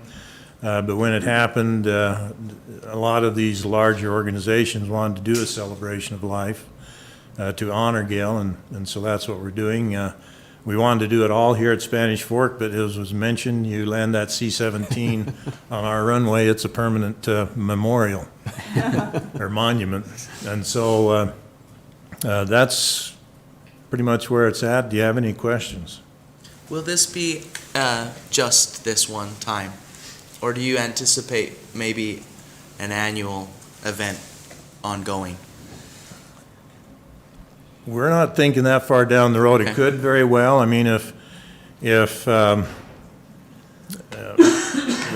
elements came together where it was worthwhile to the city and to us and to promoting our fundamental mission, we'd love to do a candy drop, and if it was an annual thing, we could make it like, you do the air show in the fall. Yeah, planes, trains.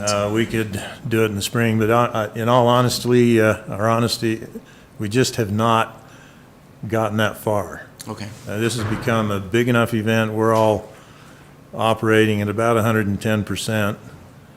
And so once it's done, then we can take a look at that. Okay. Thank you. Thank you. You're welcome. Any other questions? I chatted this afternoon with General Burton, our representative, and he listed off some of the names and positions of people that they've got commitments from that are coming, and it was pretty spectacular.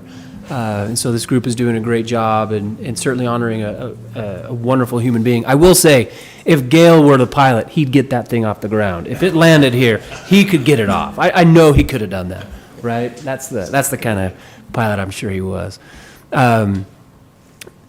This is a new, most of this $14,000 is a number that includes a rental fee, if you will, to shut down the airport for the time that it will be shut down. We don't have a real number for that. If this is something that we're going to do over and over again, we need to put a little bit more time and effort into studying what that should be. But that is our best guess. Inside of that number is our best guess, as well as some of those other in-kind services. To Councilman Gordon, your question about annual or not, we've contemplated this simply being this one time, so we've got that May 2022 date there. From the city's standpoint, we've got a great thing growing in our celebration that we do with the airport every year. To do something separate may be detrimental is the wrong way to describe it, but may make it so this event has to struggle from the ground up again as well. So probably we would recommend, and I imagine they want that FaceTime and they want the numbers of people. We would recommend that if they were to do something, that they plug into our October event and take advantage of the people that are already coming and then make it even better, and probably can do some really good things there. And of course, I loved his answer. I think that's the right answer. Deal with what's going on today. They're a group of volunteers doing some great things, and so anyways, that's something for you guys to chew on as you move forward. I've moved fairly quickly through, Nick, if you'll get me back up on the screen. I've moved fairly quickly through all of this and certainly didn't want to skip over anything. I am purposefully showing you what I'm putting on this screen so you can see the places where changes happen. So this is the electric fund and then the airport fund, and I think that's it. Yeah. And so those are all the places where we made changes in the budget. You can see, I did skip over this one. So the changes in each one of those general fund that I highlighted. Any questions for you on the? The only other question I had was, if we have a shared facility, say like the fairgrounds, does the county have to also approve of the donation to, say, the Junior Livestock Show? That's a great question. Not one I've contemplated. Historically, they have not. Yeah, historically they haven't, and I would say anything we're doing, no, but anything that may come, they may need to. That's something I think we should talk through in our next meeting with them. Oh. Yeah, thank you. I appreciate that question. What is Chad almost fell over. Where does the airport, or not the airport, but the ambulance revenue come from? You said it increased by. Oh, yeah. So when an ambulance responds to your home, there is no bill generated. If they transport you someplace, then there's a bill generated. And so call 911 if you need it. And if you need to be transported, you will get a bill from that transport. And most of the time that runs through your insurance, your health insurance, potentially your auto insurance, depending on what the circumstance of that is. And then we also receive revenue from transports from the hospital to another hospital. We call those interfacility transports. And revenue comes from those as well. So, and last year when we put the budget together, we had no real basis for ambulance transport. So that's probably the biggest reason why we're under in that revenue, which is a good place to be. But so, yeah. Any other questions on the tentative budget? Okay. No questions for Seth right now on the 2022 revision of the budget. We need to go into a public hearing to see if anybody has any questions about this budget. I'd entertain a motion to go into public hearing. So moved. Motion made by Councilman Argyle and seconded by Councilwoman Beck to go into public hearing. This is a roll call vote, or excuse me, just all in favor say aye. Aye. We're in public hearing. Anybody want to speak about the budget revision for 2022?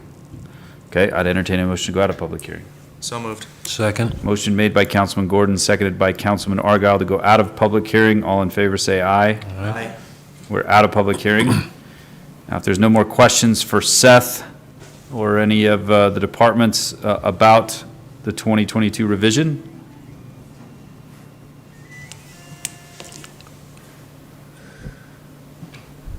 So I'm looking for a motion then to approve the revision 3 budget, and if you would, as you consider it, please, whether or not to include this ambulance purchase as I've outlined, as well as the donation request from the Gail Howerson project. okay. You ready? Yep, ready for a motion. Motion to approve fiscal year 2022 resolution revision 3 budget with the ambulance purchase agreement in it. And also Gail Halverson Memorial at our donation at our airport. Second. Motion made by Councilman Argyle and seconded by Councilman Euler. This is a roll call vote.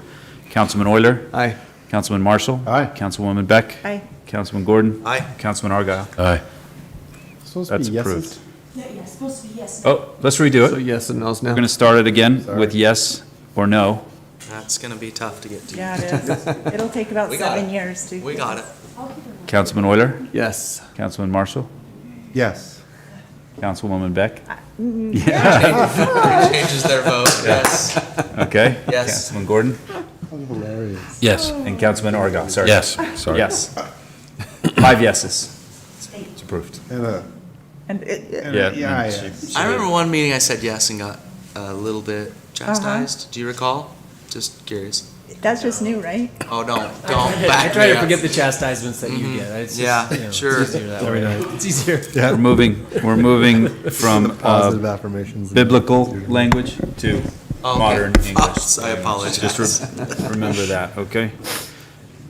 Okay, let's see, we'll go to, okay, public hearing, item number 7's over. Item number 8A, under new business, we're in new business now. Ordinance amending 72870, the airport board. Hello? This ordinance makes changes to the city code related to removing Springville as an owner and the sponsor of the airport. Furthermore, it repeals an unnecessary provision of the code that was duplicative. It provides that the airport board shall be composed of 7 members, 1 being the city council member, at least 3 other citizens of Spanish Fork, and not more than 3 airport patrons who reside within 25 miles of the airport. Finally, it clarifies that a minimum of 4 votes or a majority of the quorum is required for any action of the board's approval. I do recommend that the city council approve the ordinance amending the airport board. Did you, so there's one there, so our board is not made up of of people that live in Spanish Fork. You said area 25 miles. Okay, sorry, I thought you did. Thank you. They're patrons of the airport. I mean, they have hangars, planes, things at the airport, right? And you're currently on the airport board? I am. I'll make a motion. You're Ready? in support of, well, I'm just asking if you're in support of it. Oh, yeah. I don't know if the general public knows, it's used to be the Spanish Fork Springville Airport. It's now the Spanish Fork Airport, changed. We're cleaning up some language here, but it's officially been, I don't know, has it been a couple of years now? It's been at least 4, right? 5? Oh, yeah. I don't know when the actual separation date was. It was a long time in the process. Yeah. I think we got a separation and then a legal divorce a couple of years later. Yeah. There you go. Thank you. Thank you. I have the next item as well. Okay. Councilman Marshall? Yep. I move to approve ordinance amending 7.28.070 airport board. Second. Councilman, motion made by Councilman Marshall, seconded by Councilman Euler. This is a roll call vote with yeses or nos. Councilman Marshall? Yes. Councilwoman Beck? Yes. Councilman Gordon? Yes. Councilman Arga? Yes. Councilman Euler? Yes. Okay, that passes. We're going to move up G to after A really quick because we have safety inspection. Yeah, just hang out right there if that's okay. Okay. So we can get you taken care of and then maybe on your way. Item G is life safety inspection vault agreement. Somebody speaking to this? Chief Hales, are you speaking to this? Okay. No pressure. We applauded We you. have to applaud him again? Yeah, in the council. I thought she was going to clap for him. No way. No, stop it. Get out of here. Just get out of here. Get out of here. Keeping it going, Chief. Good work. Mayor, council members, I come before you today with an agreement with Life Safety Inspection Vault. I have here the Harding brothers, who are the primary owners of LIV, that have come down from Idaho to answer any questions that I can't answer for this agreement that we are bringing to our community. As written in your packets, I gave you a little understanding of what Life Safety Inspection Vault is, also known as LIV, L-I-V. It's a proactive solution provided to fire departments across our state as well as many other states. The Hardings have those numbers if we would like to have them answer that. It's a web-based application that collects, organizes, and stores fire and life safety reports pertaining to inspection, testing, and maintenance records of life safety apertures such as fire, sprinkler, riser systems, fire alarm systems, hood systems, fire extinguishers, etc. So what this allows is for our fire marshal, who we have hired, that will be coming on board May 16th, and for our businesses that have any of these life safety apertures within their buildings, to become compliant with the fire code. And becoming compliant with the fire code allows our community to be safer, allows their business and them to conduct business in a safer manner. If we can prevent fires, that is the main objective of the fire department, is to prevent fire. And so with these, with the fire code, along with inspections of these life safety apertures and our businesses, it allows us to do such a thing with prevention. I would ask that we have a motion to put forth this amendment or this agreement with LIV so that we can move forward with our businesses to allow them to have their contractor inspect their business of these life apertures to have them come into compliance within our community. Are there any questions about this? This is brand new to Spanish Fork, right? It is brand new. I've got a couple of questions for you, Chief. Can I have the Hardings come up? Yeah, Maybe come they'll on up. have an answer that I don't have. So this is to bring businesses into compliance. If they are non-compliant, is there a penalty involved with that? What happens to a non-compliant business? Not necessarily a penalty involved. What our software does is it brings this data to the fire department so that they'll be aware of maybe deficiencies that lie within your guys' community, you know, sooner than getting these reports from these third-party companies through mail, email, kind of old-fashioned way. We're essentially a record management software at no cost to fire departments. We essentially build a database of commercial buildings and track those fire protection systems for them. So that way they kind of have that 30,000-foot overview to help enforce, see where potential hazards are, things of that nature. Could you tell me your first name? My name is Cole Harding. And are we asking anyone with a business license to go through this process, or are there certain types of businesses that we want to emphasize or focus on? How are we looking at businesses? So essentially any business that would have a fire protection system, and that's, you know, dictated by the fire department on what type of systems they track. Different jurisdictions, different fire departments track different types of fire systems, but when you have your main fire system types such as alarm, sprinkler, hood suppression in your restaurants, that they track. And the fire marshal will be the one that will be responsible or reviewing the data and making sure things are... Absolutely. This allows them to get us as a fire department to get a live feed of who is not in compliance so that we can go out there and educate them on what they need to do to get into the compliance that's necessary to meet fire code. Great. Thank you. Awesome. Thank you. So you do all the collecting. We're contracting with you to get the reports, and you are collecting the fee from the user or the From the third-party inspection third-party. companies, yeah. Okay. So what we'll do is we'll contact all the third-party inspection companies that are registered with the state of Utah, let them know that your jurisdiction is now signing up with LIV. This is how it's required to submit those reports. And from that date on, we'll start collecting that data. Okay. And we're not paying anything. This is just an agreement to. It's free, there's no fiscal note for this. Okay.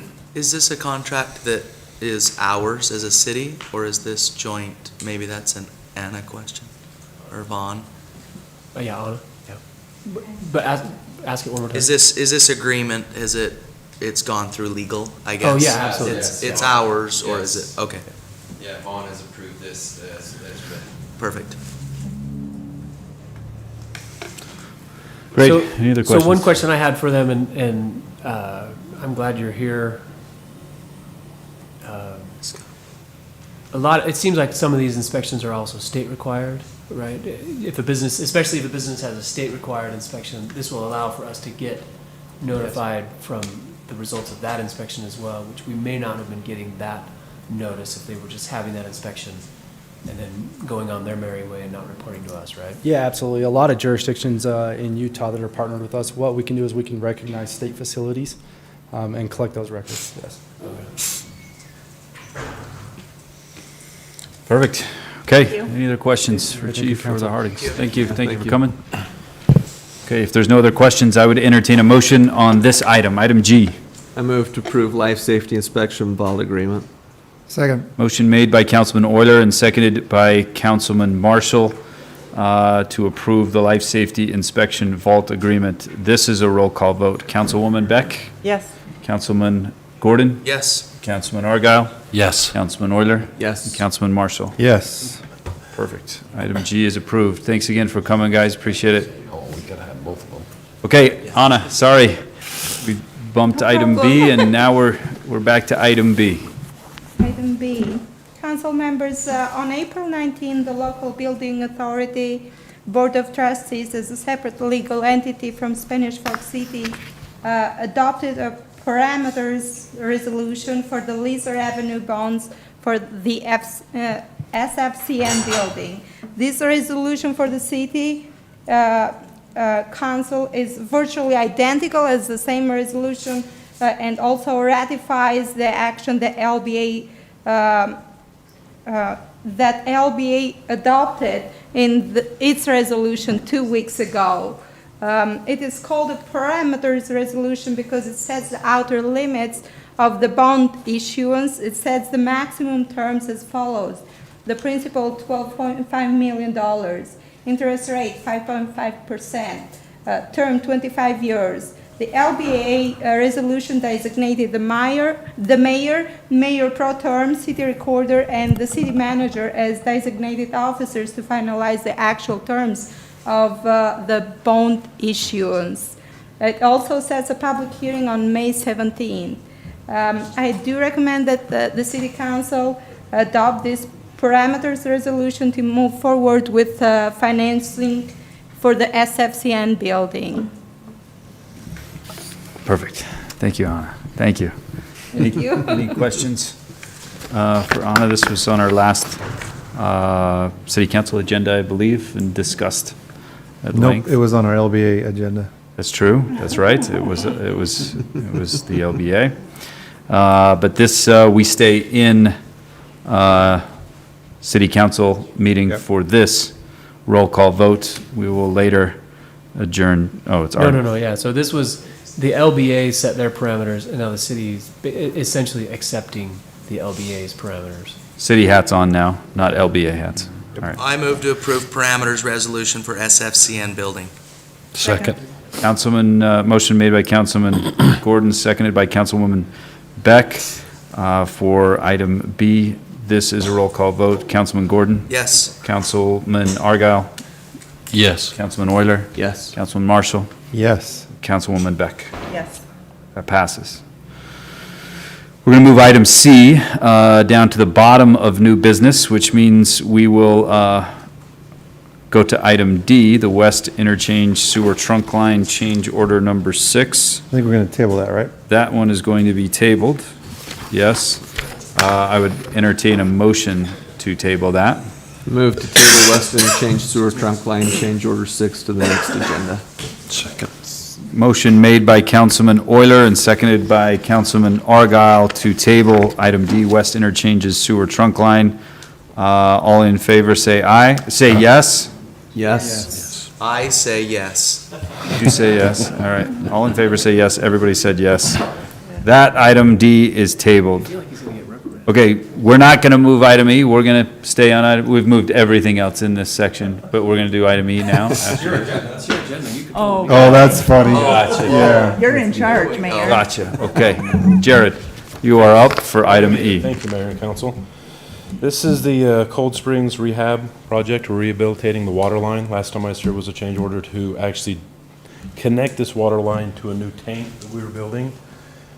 This change order is to add the chlorination building that needs to be rebuilt with this line. We were going to bid that out as a separate project, but after we dug things up and actually tore through the existing building, we thought it'd be best just to actually rebuild the building while we got everything tore up.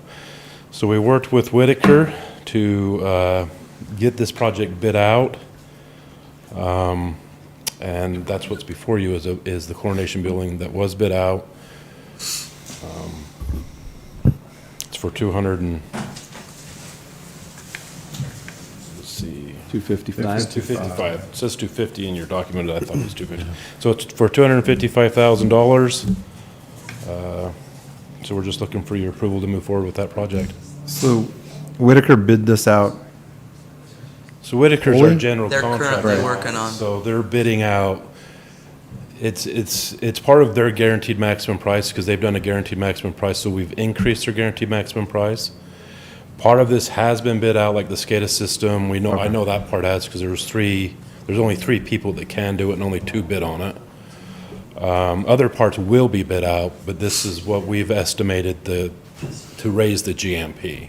But everything is bid out, whether it's the demolition, whether it's the excavating. They've all got experts that do each of those things. Even if they do their own work, they still have to seal their bid and bid it out the same. So. Jared, I've never seen such a detailed contract change order. Is there anyone or any reason specifically that it's so detailed this go around? That's a great question, Stacy. Yeah. Could you answer that for me, please? It was Byron. He was just here. He wrote this while I was gone last week. The ones before are all from me, and I always, I hear about it every Wednesday. So Byron will write. I had no questions on this one. I'm I like, this know you one's didn't. pretty solid. Byron did really write this. Great job, Byron. Employee of the Jared, how quarter. long was that line, PI line? How long was it, a PI line? Yeah. Oh, 7 years, roughly. So in 7 years, it went from being functioning with the chlorine and everything to non-functioning just by non-use. Well, we've had pressurized irrigation line. Before that, we had the chlorinary water in the line. Okay. But once we turned it, didn't matter how long we had the pressurized irrigation in it, we could not reuse. We can't reuse any line that has pressurized irrigation. Oh, you gotta start To now. bring it Untreated back water. in the culinary, we have to reline the pipe. Interesting. And it was the old cement lined steel pipe. So this is actually this will expend the life by every 50 years. Great. So Yeah, thank you. Thank you. Where does the money come from? water department. Okay. I mean, it's the water department's budget, but yeah, it is a budgeted line item. Yeah, and I think this is a bond project. Mhm. Yeah, so it's Okay. part of those bond proceeds. All right. Funded through us paying our water You bill guys. in Spanish Fork. So, Probably the better way to answer that question came from him. Yeah, We that's- targeted his water bill for this one. I thought that. 255. They drink a lot of water. It's gonna take a while. Grass is pretty green too. Long showers and pretty green grass there. We ought to take a look at that. Okay, thank you, Jared. Item E, I would, if there's no other questions for Jared, I would entertain a motion to approve item E. I move to approve Cold Springs Rehab Project Change Order Number 2, Chlorination Building. Second. Motion made by Councilwoman Beck, seconded by Councilman Marshall to approve item E. This is a roll call vote. Did I start with you? Is it your turn? It's your turn. Councilman Gordon. I say yes. Councilman Argyle. Yes. Councilman Euler. Yes. Councilman Marshall. Yes. Councilwoman Beck. Yes. Perfect. Stop whispering back there. Oh, I like her. Item F. You come to one city council meeting. I like her. Tyler Jacobson, Hunter's Crossing. Hunter's Crossing. So there's a detention basin, just to get you oriented here, 2300 East Stop it. and Don't do Canyon it. Road. Hunter's Crossing is this HOA that's just off of Canyon Road. And there's a detention basin that is just on the outside of the development. And the HOA has come to the city and asked us if we would be willing to take ownership of this and then to maintain it. There would be no cost to us. The advantage to Hunter's Crossing is they no longer have to maintain this area. And we own and maintain most of the detention basins throughout the city. So this is not abnormal for us to own and maintain this. It seems like it's a reasonable request. And this basin actually services a larger area than just Hunter's Crossing. And so to have them continue to maintain it, it feels like it would be a good approach for the city to to take maintenance of this. We've worked with Parks and Rec. They have the resources to take care of it. Mayor, if you want to go golfing there. Actually, I don't know if that's applicable. Yeah, wiffle balls. Yeah. So, any questions? So an ongoing cost this? of mowing. So that's the cost to us. Yeah, the cost to us would be to maintain it. So that- it's, go ahead, Chad. It's still in good working order because it's quite old. You're saying the detention basin? Is it in good working order? I'd have to ask Chris, but he didn't indicate anything otherwise. It's a great question, and the answer is yes, but we will do, typically when we do this, we'll do an inspection of those parts, if you will, to make sure. As far as the storm drain function, yes, but I think what you're asking maybe more about is like sprinklers and things like that. The stuff that's in it, yeah, because it's theirs, they've been maintaining it for a long time. We should, I that think should that's be a part of it. Yeah, I think that's a great question. We actually watched some school buses. One stopped in front of me, just up the road from here, yesterday, and it was fun watching the kids get out and go into their cul-de-sacs into their home, because the sprinklers were on, not in this specific area, but they were there adjusting them, squirting them at their friends. And so I'm just picturing like whoever it was that maintained that area, thinking to themselves, I know I had this pointing the right direction last time, but every single day when the kids come home from school, they're out there playing. So maybe not a good time to put the sprinklers on when the kids are getting out of school, but we'll look at that. Okay, thanks, Tyler. Are these private or public streets inside here? 2400, 1035, I'm just wondering what the purpose. They're public now. Okay. They were private first. We took them over, I don't know, 6-8 years ago. Yeah. Are there Essentially, any, if I live in here, the HOA is kind of dissolved anymore because I'm not taking care of streets. I'm not taking care of a detention Yeah. basin. They just have that park around the condos. Oh, is that a park right there? That's a park, yeah. do we have any private streets still in Spanish Fork? That's a Yes. park, yep. Are there still? Okay. Tyler, I guess my only question with this is, with the city taking that over, they've already got a park, it's grass, it's lawn with the drought and everything else that's going on, and the state with the emphasis on conserving water, does it make sense to continue to irrigate it? Do we want to look at possibly putting in a future budget to zero-scape the area so we don't have to maintain it anymore? We could certainly look at that. Doesn't it meet the requirement though, do we have to have it as a detention? Yeah, we can look at it. We can look at Okay. it. Yeah, we'd have to. Yeah, we'll take a look at that. We'll put a note down. Follow up. Okay, perfect. Thank you, Tyler. Any other questions for Tyler on taking over the Hunters Crossing HOA detention basin to Spanish Fork City? If not, I'd entertain a motion. Motion to approve Hunter Crossing HOA detention basin land conveyance to Spanish Fork City. Second. Motion made by Councilman Argyle, seconded by Councilman Gordon for item F. This is a roll call vote. Councilman Argyle?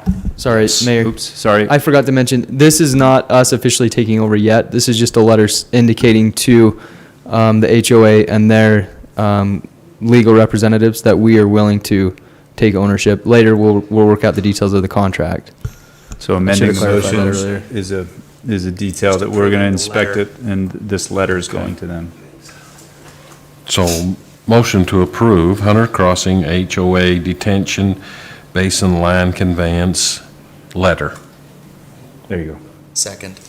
With that amended motion made by Councilman Argyle, seconded by Councilman Gordon. Now this is a roll call vote. Councilman Argyle? Yes. Councilman Euler? Yes. Councilman Marshall? Yes. Councilwoman Beck? Yes. Councilman Gordon? Yes. That passes.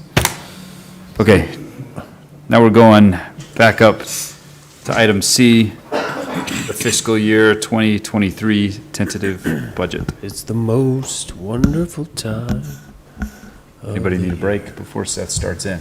He has a better song that he sings. It's called Marmalade, Molasses, and Honey. Okay, I'll go look it up. Okay, we are talking tonight about the FY 2023 tentative budget. Budget processes as they are, pretty much we're in a budget season every day of the year.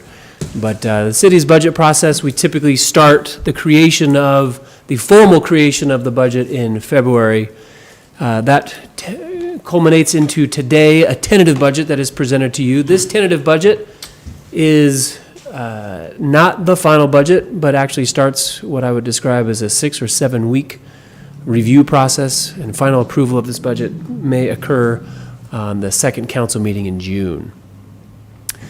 There are, I can't remember now how many pages, Nate, 108? Yes. Okay, so I can remember. Number of pages in the budget, 108 pages. What's he gonna say, no to you? Yeah, that's true. He's the- He's ideal. the ideal He is candidate. ideal. Yeah, he would. Super ideal. You know what? I don't know what slide is next, so we're just going to go. So this budget has 3 general areas. General fund, which is made up of all sorts of what you would think of our typical government operations: police, fire, ambulance, library, parks, recreation, and so on. We've identified for you in the budget, there are about $35 million in operations and maintenance. That includes all people and supplies, et cetera, that take to do everything of these governmental services that we provide in the general fund. $35 million in O&M, just under $400,000 in capital. That number is significantly less than previous budgets. And that's because in this year's budget, we are adjusting a number of things in how we're accounting for, and we are moving all of the large capital construction projects for parks into a capital project fund, and we're moving all of the parks impact fee revenue into that same, so that when there are positive years and negative years, it's all in that same, it's all accounted for in that capital project. So this number has been much higher in previous years, recent previous years, because we've been constructing parks. We're still constructing parks. That's just reflected down here in the capital funds. That number's maybe $2 million higher this year than it would have been because of that change. Enterprise funds, $55 million in operations. I want to say 21 million of that 55 is simply purchasing power. That power purchase accounts for $20 million of that. All enterprise funds. Those are our business entities such as power, water, sewer, garbage. Those are enterprise funds, and there's a specific fee associated with that consumption of a service that then provides the revenue to pay for those operations. General fund receives the taxes, things like that. And then we have miscellaneous funds that include capital project funds. We have our land acquisition and capital buildings fund. That's, I mentioned earlier, is our, it's a savings fund for us where we also then do large land purchases as well as capital projects out of that. Is that fund debt in the enterprise fund, debt service? Yeah. Okay. Thank you for asking that. I got a little bit of a wrinkle in my brain today as I finally asked, tell me why we talk about debt service in the enterprise fund and not in the general fund. And Jordan taught me that you don't account for debt in the general fund. You account for debt in the general fund through the debt service fund, which is one of these other funds. So enterprise funds, you account for debt in those funds, but in the general fund, you do it in a debt service fund. So I think accountants just made this stuff up. it's right? possible that an accountant at some point said, it was pretty easy at work today. Yeah. Gotta come up with something. It wasn't Jordan. But, yeah, so the other funds includes that. Other funds also include RDA, LBA, and this is a large number this year because of the SFCN bond that we'll talk about here and the construction of Library Hall. Total budget is $192 million. That is a significantly higher number than, again, history, but we are in a capital-heavy construction time where we're building $65 million of projects right across the electric fund, sewer fund, largest one being, of course, our sewer treatment plant, where we know in the course of 4 or 5 years we're spending $130 million. And so that number is going to be inflated, and it's, I think, important to keep your eye on these capital lines because that's where a lot of the current inflation in our budget is happening. That's coming from debt. Absolutely. A lot of it's from debt. Some of it's from savings. And all of it has a revenue source long-term to pay for it. Yep, thank you. So highlighting the totals there. I'm going to kind of run through all of these fast. Again, ask any questions that you have. There are a lot of things that I do want to talk about with you as we go along. We have a number of positions that are in the budget, and those have been provided. Some of those positions are starting in January. We've tried to identify some of those. We have 6 positions in, that needs to change that word. I should say EMS paramedics. I apologize, I mistyped that.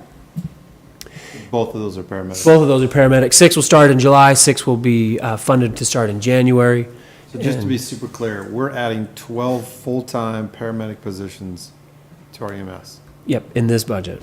Yep, 12 full-time. As well as a number of other positions. Something to discuss. This budget provides for raises for employees in 2 steps. We don't typically do 2 steps. I mentioned this earlier in a discussion about the FY22 revision budget. We are proposing with this budget to do a market raise to all employees effective with the first pay period in the fiscal year. Again, as I mentioned, that would be as we studied the market and ranges were identified that they needed to move forward or move up, we would simply take an employee, I'll use our nomenclature, if an employee is sitting at 105% of their range, the range moves. If you don't move with it, you might fall backward, right? We're just going to keep them in that same place. So if the range moved 3%, they would move 3%. If it moved 5%, they would move 5%. If they moved 6%, they would move 6%. Seth, were we doing adjustments for NFT employees as well? I assume by that you're talking about not full-time? Yeah. Part-time? Yeah. Both. That must be a new skin. That must be a new skin term. Not full-time. Sharp enough to capture it, though. Good job. Yeah. Yes, we're doing some adjustments for part-time. We just call those PT. Those are taken more individually as the directors, division managers work with those positions, identify the needs, they take those and make those adjustments. Not all positions have the same kind of thing. We're not going to take a scorekeeper that's here and slide them up. We're going to try to be really judicious in how we do those, because if we need to pay somebody more, we will. If we don't want to, as simply put as that. We're going to move, we propose to move, like I said, everybody in July with that first pay period effective. We also propose to refresh the market in October. That is, again, this is not something we've ever done before, but we pulled data in March. It's reasonable that between March and October, we're going to see the range, the market continue to move as maybe some adjustments here or there. Hopefully it's not identical to what we have seen. We typically see about 3.5% to 4% range market movement every year. Right, let me restate that. We typically see 3.5% to 4% average market adjustment from October to October every year. From October of 21 until March of 22, in a 6-month period, we saw 6.3%. That's an unusual and uncommon number, which is why we have been discussing with you as we have been discussing. And as soon as you identify the market has changed 6.5%, you begin to say, okay, it's reasonable to understand that there's pressure on employees to say, hey, I can go get a job just across the street in Springville or Mapleton or Payson or Orem or anywhere within an area where we would typically see them go, because they're making adjustments as they have. And so we propose to simply refresh the market, assuming that there might be overall 1%, maybe 2%. And by that, probably we'll see this range move, but not that one, this range move, but not that one. And so we'll be more targeted and strategic in just truing up our ranges in October. And also in October, we would allow for the typical merit adjustments where if, again, that employee was at 105 and their performance has improved to where their supervisor wants to put them at 107 or 108, that's what we call merit adjustment as well. Again, that typically happens in October, and that's when we would have that happen.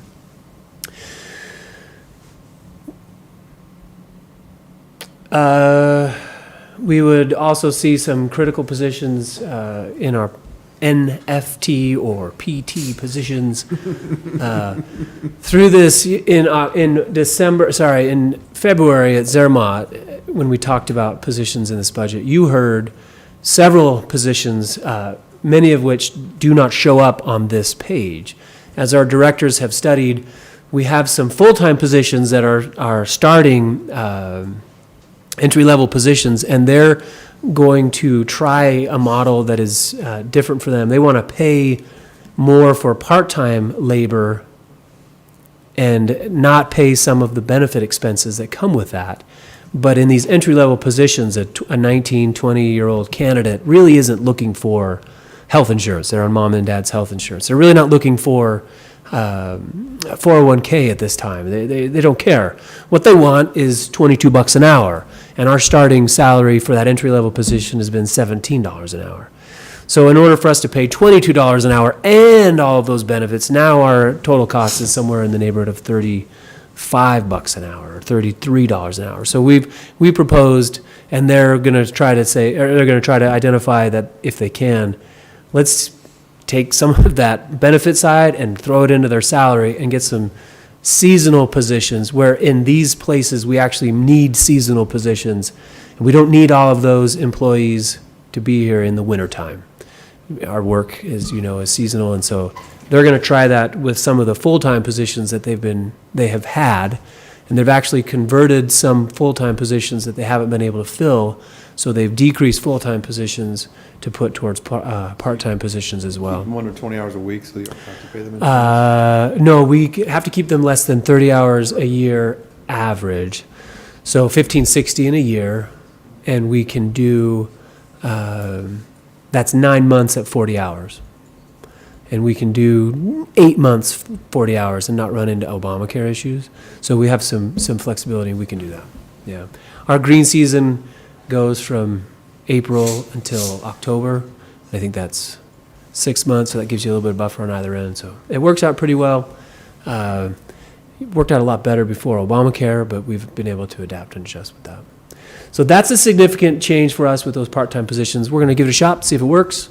It's pretty innovative for us in doing some adjustments and in changing some of those positions. I'd like to discuss with you, overall, this is a 10% increase in salaries. We typically, in a budget year like normal years, we would have 4.5% to 5.5%, 5.5% on a high end, 4.5% to 5.5%. And this year, in order to do everything that we need to do, it's 10%. Average, consistently, what does 10% mean? Every employee Across, is 10%. Don't put it in terms of individual, in terms of the macro. Okay. So across all salary ranges, 10%. Okay. Yeah. So if you look at it on the micro, then it becomes more, up and down kind of numbers. But in order to do that, I had to adjust all salaries by 10%.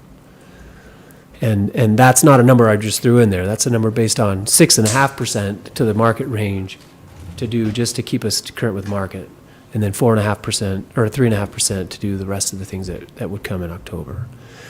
Our hope is that by October, we're still current, right? We should be current by October, but my hope is that we don't have to do this again.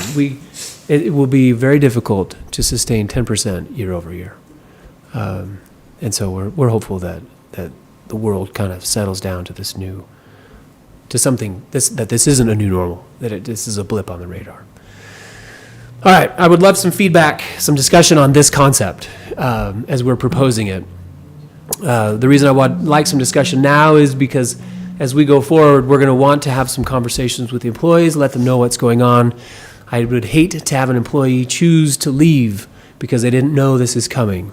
And so if we can give them some idea of what's happening, we'd love to be able to do that. We also understand that you're committing yourself to do something in 2 months. And that, of course, shouldn't be done without significant thought and conversation here, too. So we'd love some feedback from you. We'd love to have a discussion if you have any questions on what we proposed in this budget. So what's the dollar amount of 10%? $2.5 million? Not quite, just under 2. Yeah, and so one thing that's important to note there, it's not all in the salary. There is the secondary effect to the budget, and so you have increase in any salary-related benefits such as retirement and things like that. But the net effect is just under 2. Yeah. We have additional revenue, or we're just going to not do something? Yes, both of those. Yeah, there are some projects that we were able to put off, and One-time money? yeah. Sorry, no. That So project is- yeah, and we're in a great place right now with some revenue changes. We are changing our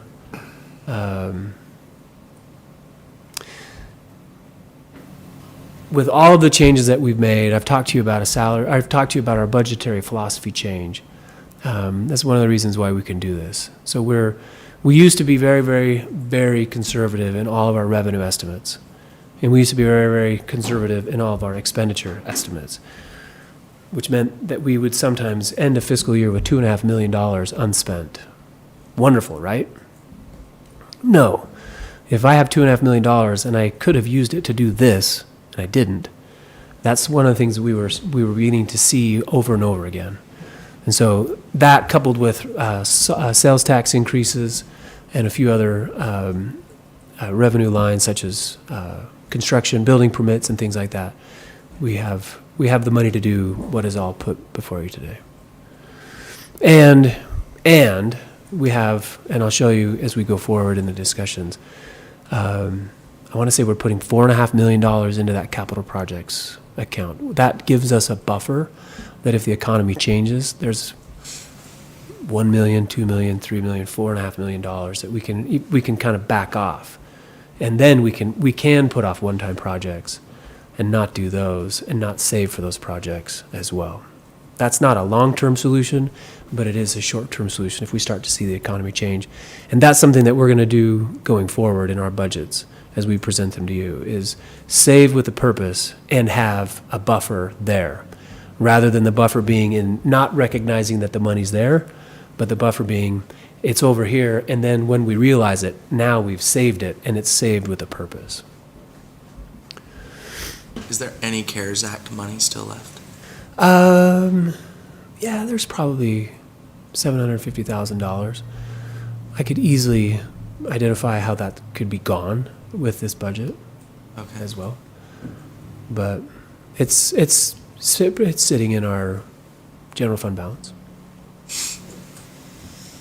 I like just to concur with the philosophy of the inflationary pressures that say, if you don't spend this year and it is the next year, that cost of what you were going to spend it on just got more expensive. And in Utah, we've seen historically that's real estate, but other things are they're catching up. And so to not spend that on people that we've enjoyed a fairly low attrition rate in Spanish Fork, and that speaks to how good people take care of things.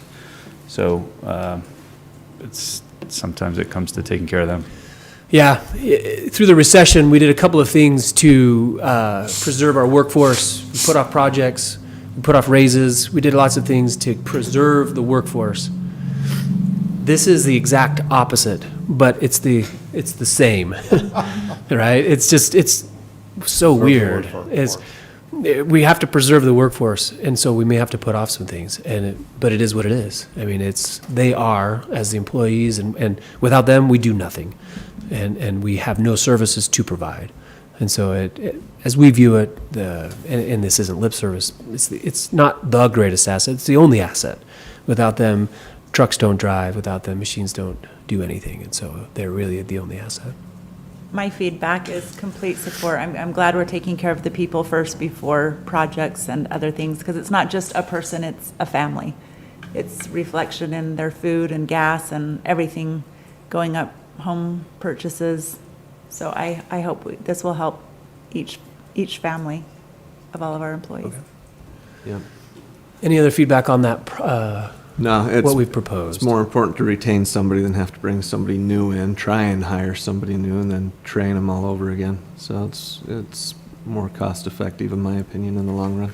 And I guess what I'd point out to the residents, and I try to do this every chance to get, is that doesn't mean we don't run pretty lean and mean in Spanish. Government should run, I like government to run lean, but we certainly do punch above our weight as far as employees and what they're asked to do in a full day's work. So I don't want the public to think that a government budget's getting bloated by hiring people or except for where they're necessary. But your government is running lean, and we want to keep them running.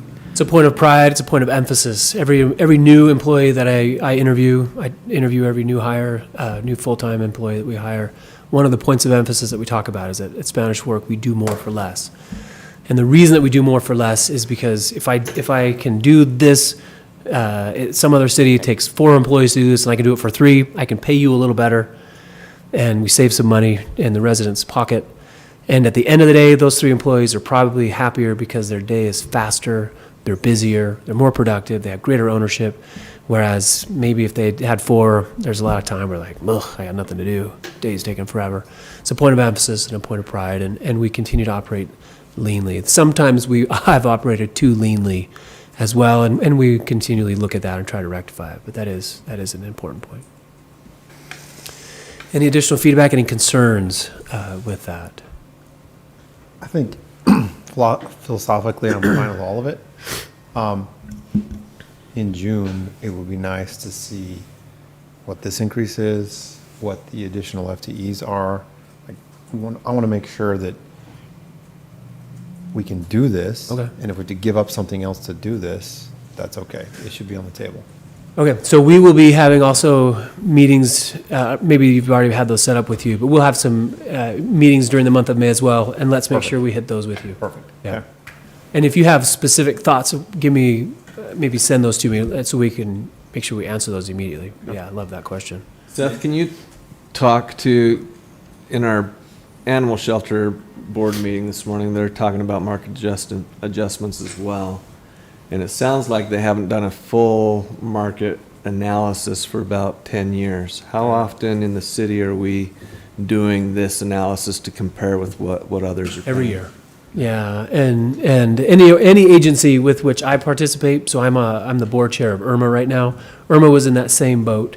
They did their salary adjustments every who knows whenever, and that's not a good practice. It's not, 'cause we saw in our meeting today that you're making large jumps, which affects things drastically. It affects the budget, but it also affects the employees. If they're being underpaid, an employee will always equate underpaid to undervalued. Yeah. And undervalued employees have terrible morale. Employees with terrible morale don't work very hard.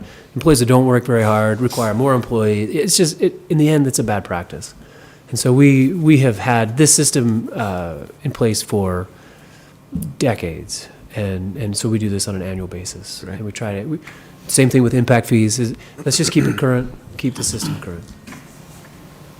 Again, the legislature and teach them this methodology as well. Right? Yeah.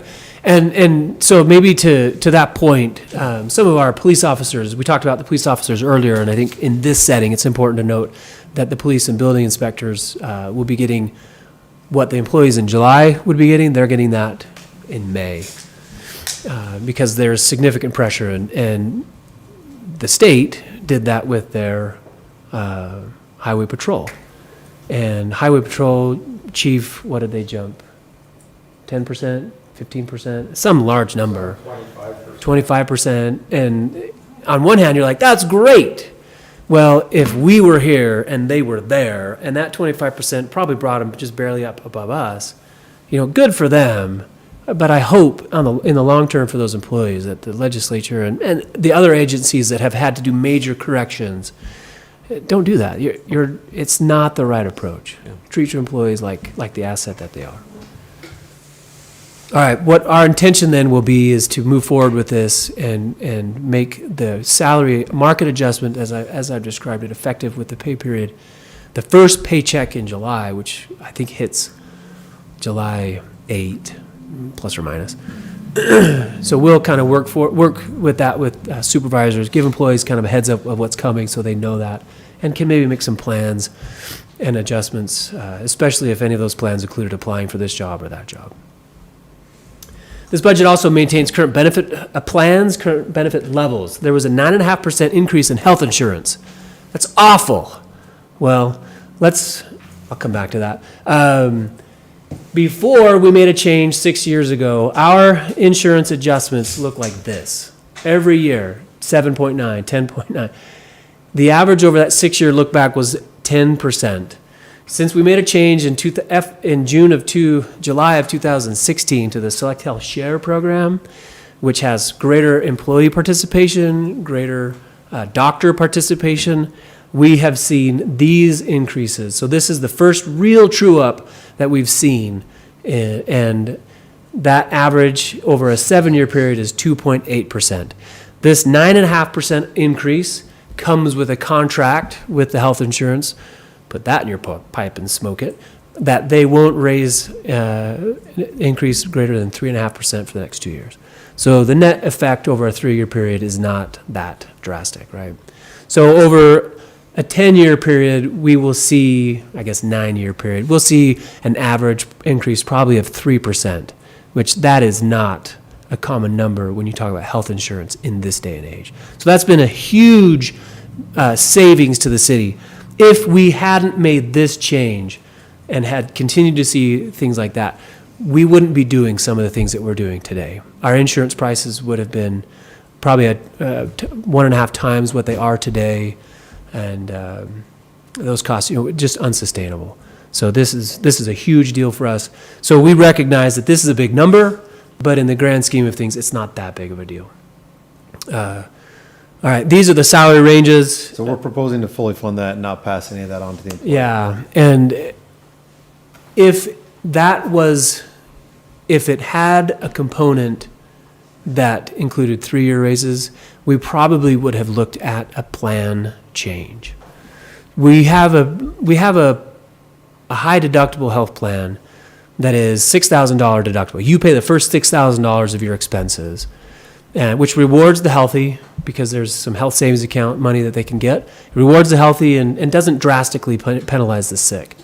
Rather than make employees pay to simply have insurance, we would probably look to continue that philosophy, but our next lever to pull would be to raise the deductible.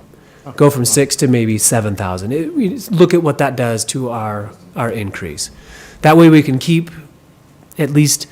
We love the idea that if you're healthy, you don't have the expense.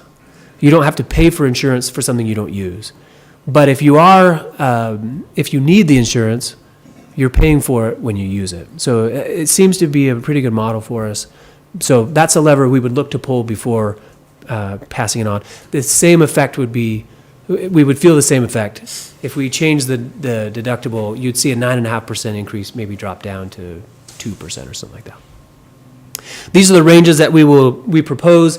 Again, in the budget that you just approved, revision 3 of 22, it made the effective date immediate, and so these are the ranges that we will use come July 1. All right, we're going to let Jordan talk about some of the projects going on in this budget.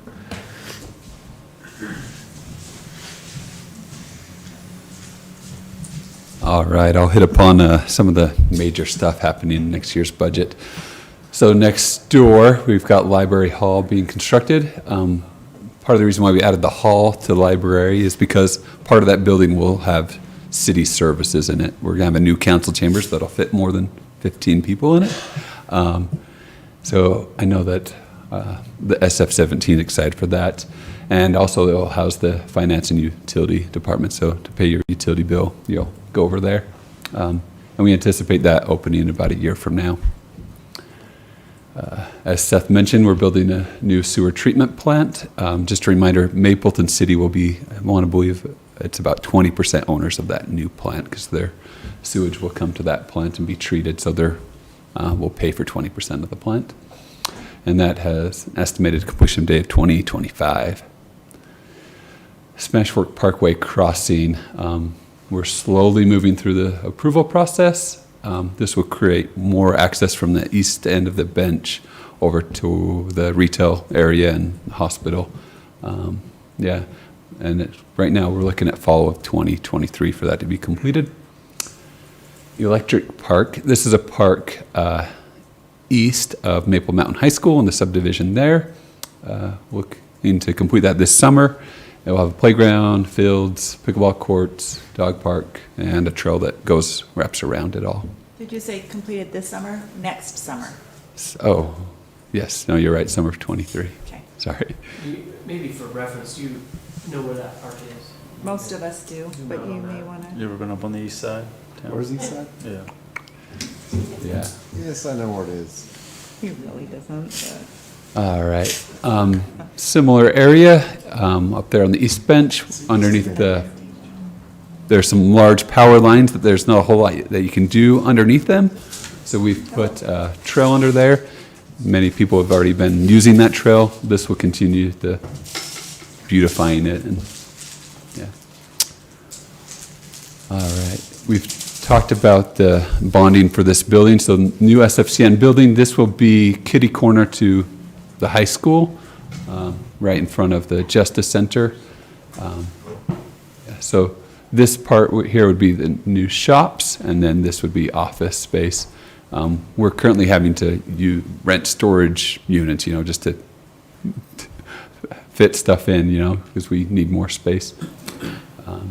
So estimated completion date of December of '23, and looking at 10 to 11 million, possibly 12 million to construct that. And we'll be bonding for that sometime this month. Wow. All right. RAP tax, update on RAP tax. RAP tax was voted on a few years ago and approved. It's a 0.1%. So on a $10 purchase, that's 1 penny.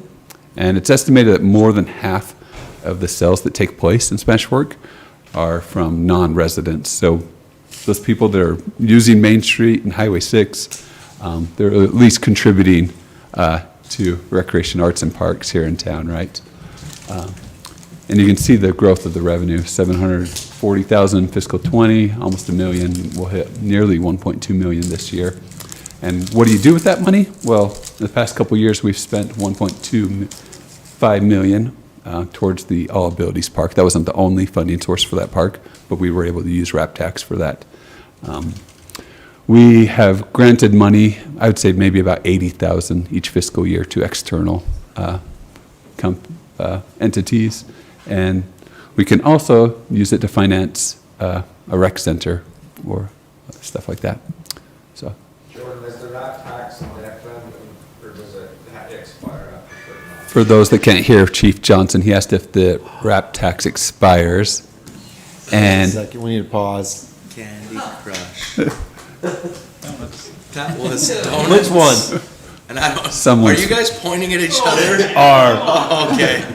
I don't know if you saw Jared's heart attack. He did. I did. I get the panic. That was the Candy Crush. someone's bringing donuts to next city council meeting. Panic. Hey, Jared, Macy's is probably still open, and you could do Yeah. that before the. No, we don't want It's that. okay, the German chocolate one. Chocolate tonight. Oh, Chad's already got tonight, so. Yeah. Texas size. Just to be clear. See, 1, 2, 3, 4. You're gonna have to. All right. I'm not sure if you buy donuts at Macy's if they count towards RAP tax, because there's certain purchases, about 82%, Way to bring it back. that are not subject to RAP tax, right? There's a video from a Angry couple of years ago that could answer all your questions about the RAP tax. Oh, I don't know nice. if you guys have seen that. It kind of went viral.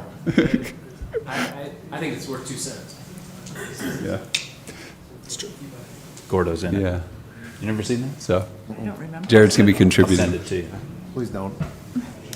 So my question, Oh. Okay, I forgot about your question.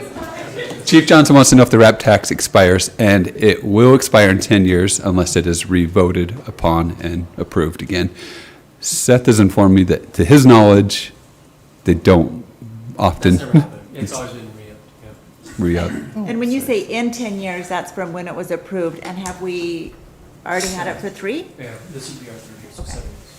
Yeah, we got a little bit of money in fiscal 19. Yeah. All right. So next fiscal year, one of the things that we're going to do with some of the money is replacing the playground equipment at the sports park. So that will be funded by RAP tax.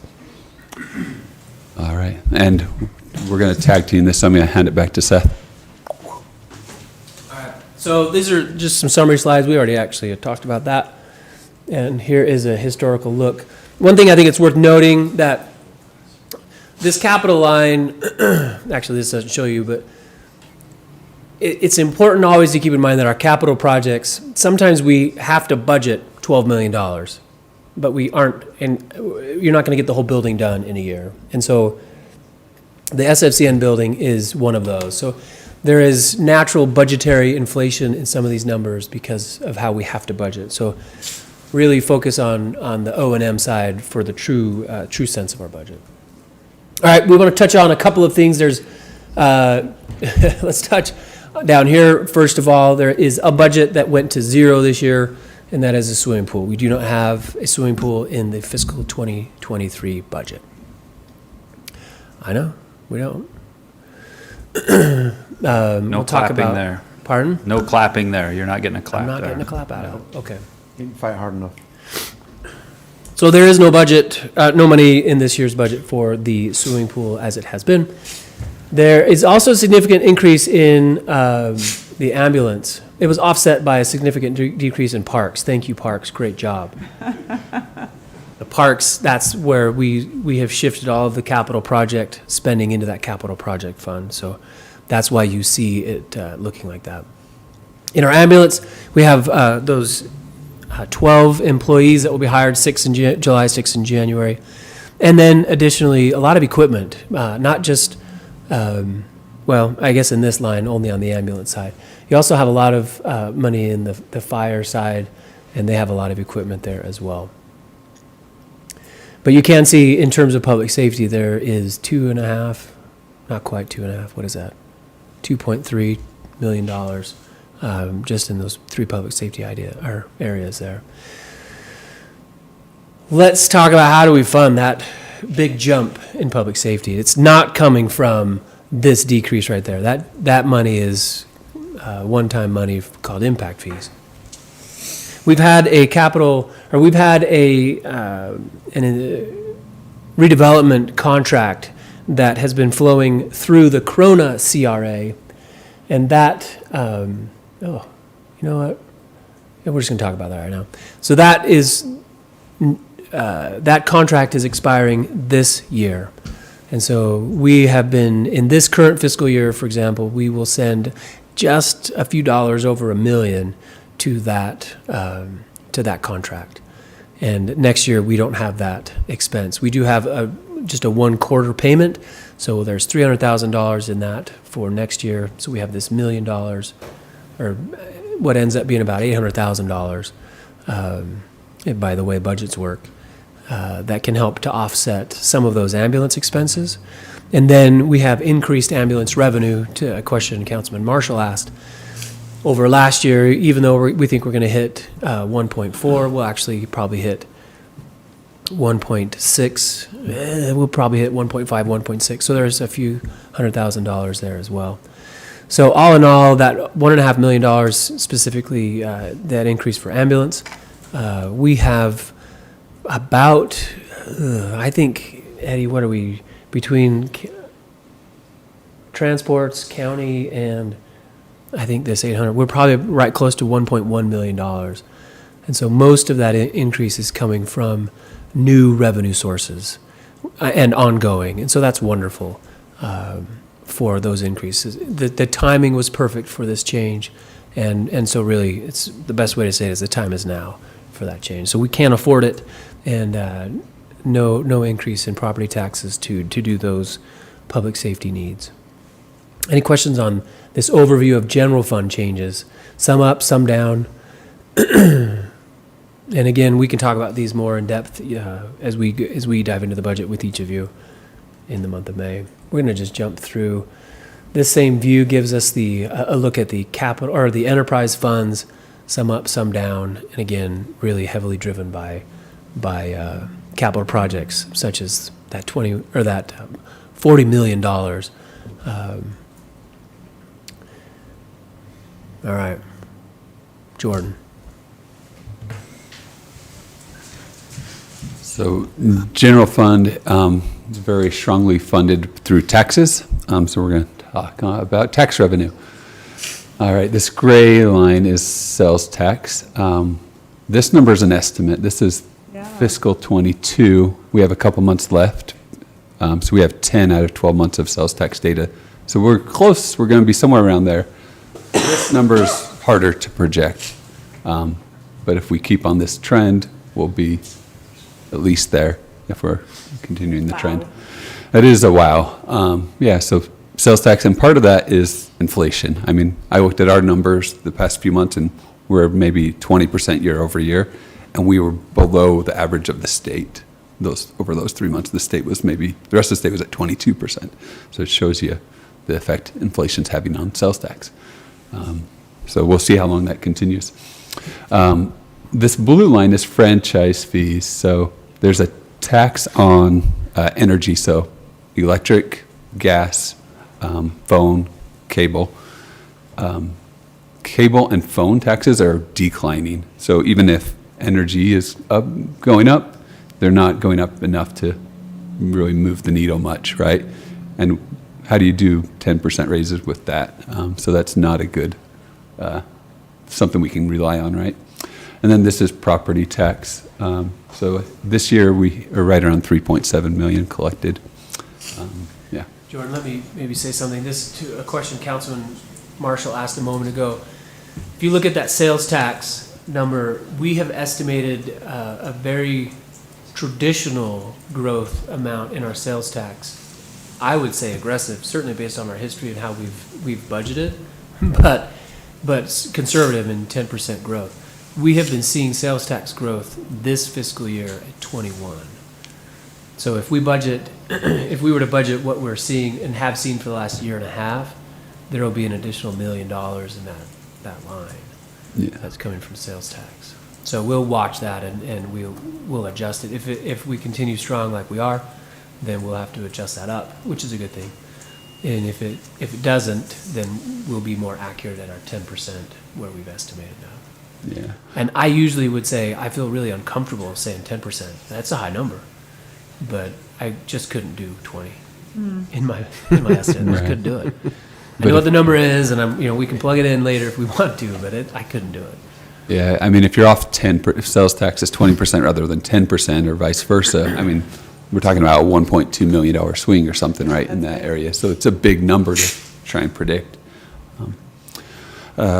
Where do property taxes go? 75%, just over that, goes to the school district for those residents of Spanish Fork, 10% to the city, almost 10% to the county, and then a little bit to Central Utah Water Conservancy District, I think is their name.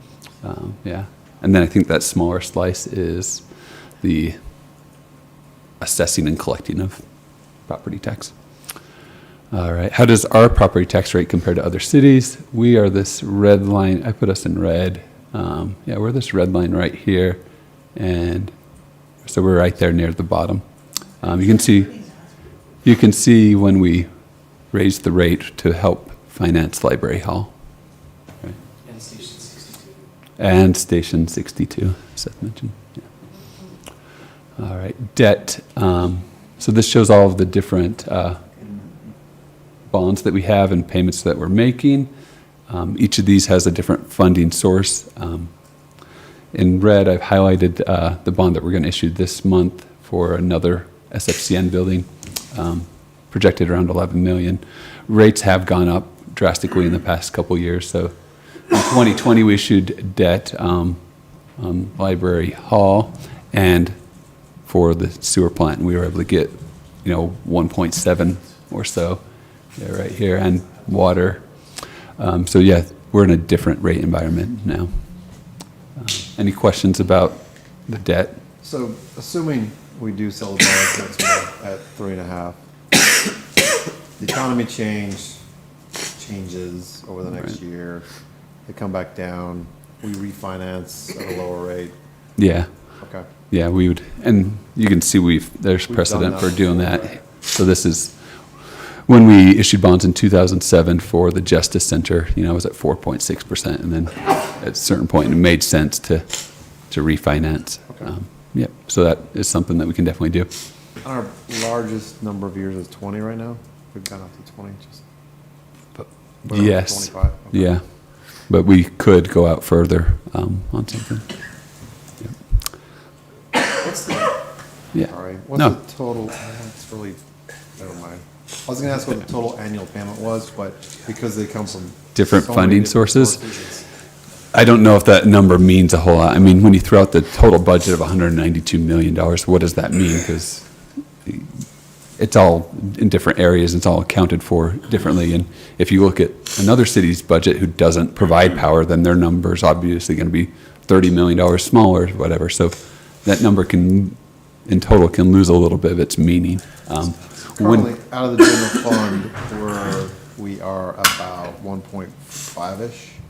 Let's, yes, you've got 900,000 there. And, yeah, these are interfund loans, so where water loaned money towards the Gulf irrigation system. And a couple years ago, the Power Fund loaned money to help construct the All Abilities Park. So the general fund is paying those back. Yeah. So if general fund or sales tax revenue was in fact 20 instead of 10, you get into the year, could you pay off something? Absolutely. Yeah, and if you wanted to do that, that's always something that we Could can, retire debt anytime we wanted to. especially those interfund loans. Yeah, we could do that. Yeah. One thing I think it's important for the public to understand about debt is that the reason you have debt as a government is to have those that benefit from the service pay for the service. So it doesn't make sense to save up for 20 years to build a rec center, because by the time you save up for 20 years, those people that saved up are not going to benefit from the rec center. So debt makes it so it matches those that receive the services, pay for the services. Even at 3.5%, inflation's at. It's almost free money, right? It is. Yeah. It's still free money at 3.5%. Yeah. Right. If you It's saved not up as for free 20 as years- 1.75 No. though. Well, it was because inflation back then was 3%. Yeah, that's fair. It's a fair point. Or math. I'm not sure which. Yeah. Go ahead. George. All right. One of the big items that we have is vehicle purchases. It amazes me how much some of these things cost, but this vehicle right here, $695,000. So, I mean, you look at the fire and it's over $1 million just right there, right? Yeah. Yeah, we're going to keep Chief Hales happy. If you say this is a public safety anything, it's expensive, right? I mean, look at, did you know that you could drive a vehicle that was $695,000? And that's not even an expensive piece of fire equipment, right? How much is the ladder right now? 2? 1.5. Yeah, 1.5 to $2 million. And so We that- don't need one anytime soon, right? we do. We'll Oh, need a we do? we'll need a We do ladder, now. but we've been saving for that. Oh, So okay. we've been preparing for that. So that won't even be a budget discussion. That money will have been saved and prepared for. Okay. The way our vehicles are funded is the motor pool fund purchases them and then leases them out to the various divisions of the city, and those lease payments help they fund the next replacement. All right, here's more vehicle purchases. And any questions about vehicle purchases? All coming from that revolving The fund. motor pool purchases all of them. It's called an internal service fund because it serves internally the city. And yeah, those lease payments. So you got lease payments coming in from the city and then purchases out from the motor pool fund to purchase the vehicles. Okay. You pay for All right. O&M out of that fund too, gas, maintenance? Yes. Okay. Yep. But the revenue for that is a different line. So there's a lease payment line, and then there is a motor pool expense. And so they'll just like a Jiffy Lube or Clegg Auto or whomever. When they work on vehicle XYZ, they'll identify the time, and that generates a ticket that goes into the expense for it, and so they're paying basically for the service. So they pay for that service directly, or they pay for it in some mileage rate or something like that? No, they pay for it directly. So it just adds up into the ticket of how much the fleet pays for, or how much electric pays for the motor pool, and then fuel is a third line. That's just they buy the fuel and we pay for the fuel. One thing I love about our vehicle purchase program that we have is that it makes replacement apolitical. It makes replacement budget almost unconscious, right? You never talk about the replacement of a vehicle because it's been prepared, paid for, and taken care of. We are doing something that is, it's been very successful, and so you are seeing more and more newer vehicles in our fleet. We are able to purchase vehicles at state contract, which at many times is $15,000 below MSRP. And then we can drive that vehicle for 5 years and turn around and sell it, and it's about at the depreciated value, and so you almost are selling it for what you paid for it, and you got 5 years use out of it, and you don't have to deal with motor problems. So your maintenance goes down, and that's something we've been doing, and every year we're getting smarter and smarter on what makes a good resale. So we almost never now buy a 2-door pickup. We almost always buy 4-door pickups, not necessarily because we need them, but because the resale, the cost to purchase it actually isn't much different for us, and the resale is better. So we're doing some innovative ways to make it so the fleet is more self-sufficient or better funded. All right. I'm going to jump. If you kept the logo on it when you sold it, probably be another couple $1,000. Well, that's Good one. It's possible. the liability's not. It's too high. Insurance Take it guy, off. fun Take hater. it off, Mayor. Fun hater. I want to move into some discussion items to the tentative budget. Before I do that, any questions that have been percolating in your minds that you want to touch on before we jump into some discussion? We were supposed to wait to ask questions? Oh, okay. Everybody but Councilman Marshall, any questions you have you want to ask right now? Love the questions. Like I've said, this is my favorite time of the year. Absolutely love talking about the budget. To go back to the lease payments. Thank you, yeah. Thank you. You're welcome. I mean, thank you. I get your point in that we put money aside to purchase them. It's not budget neutral, though. I mean, the lease payments themselves come out of a... We're paying for them every paying year. for them. Every year. Yeah, so if you paid less in lease payments, we would have more to spend somewhere else. So, I mean, it's not completely neutral. Right. But it does de-emphasize the purchase of that ladder truck. Yeah, we're preparing for and saving for that every year. And we do adjust the inflation of it. So every year, our fleet director, Max Saby, is reviewing vehicles, and he's tweaking the replacement value. And it works because you start out with an asset, right? The paid-for vehicle. Yeah. Like, only the marshals do that, right? I guess if I want to point that out. I have no idea. I have no idea what you're talking about. I got lost there. It's just according to Rachel, anyway. Any other questions? Nope. Only Shane knows what I'm talking about. 4139 4000. 2319? Pretty close. All right, new model for budgeting, realistic revenues, realistic expenses. That's not really a crazy concept, but as I mentioned, significantly underestimating and significantly overestimating and having so much money left over. We have a buffer in this line, so this that's highlighted in blue, that is money going into this one-time projects, and if we start to see the economy change anytime in a fiscal year, we can say, whoa, let's pull that back. So we've got the ability to preserve against some of the changes that may come. Really excited about this because this is a fund that we need. We know we have expenses. We talked about these, right, at Zermatt. We've got a long list of buildings and projects that we know we need because of our growth pressures.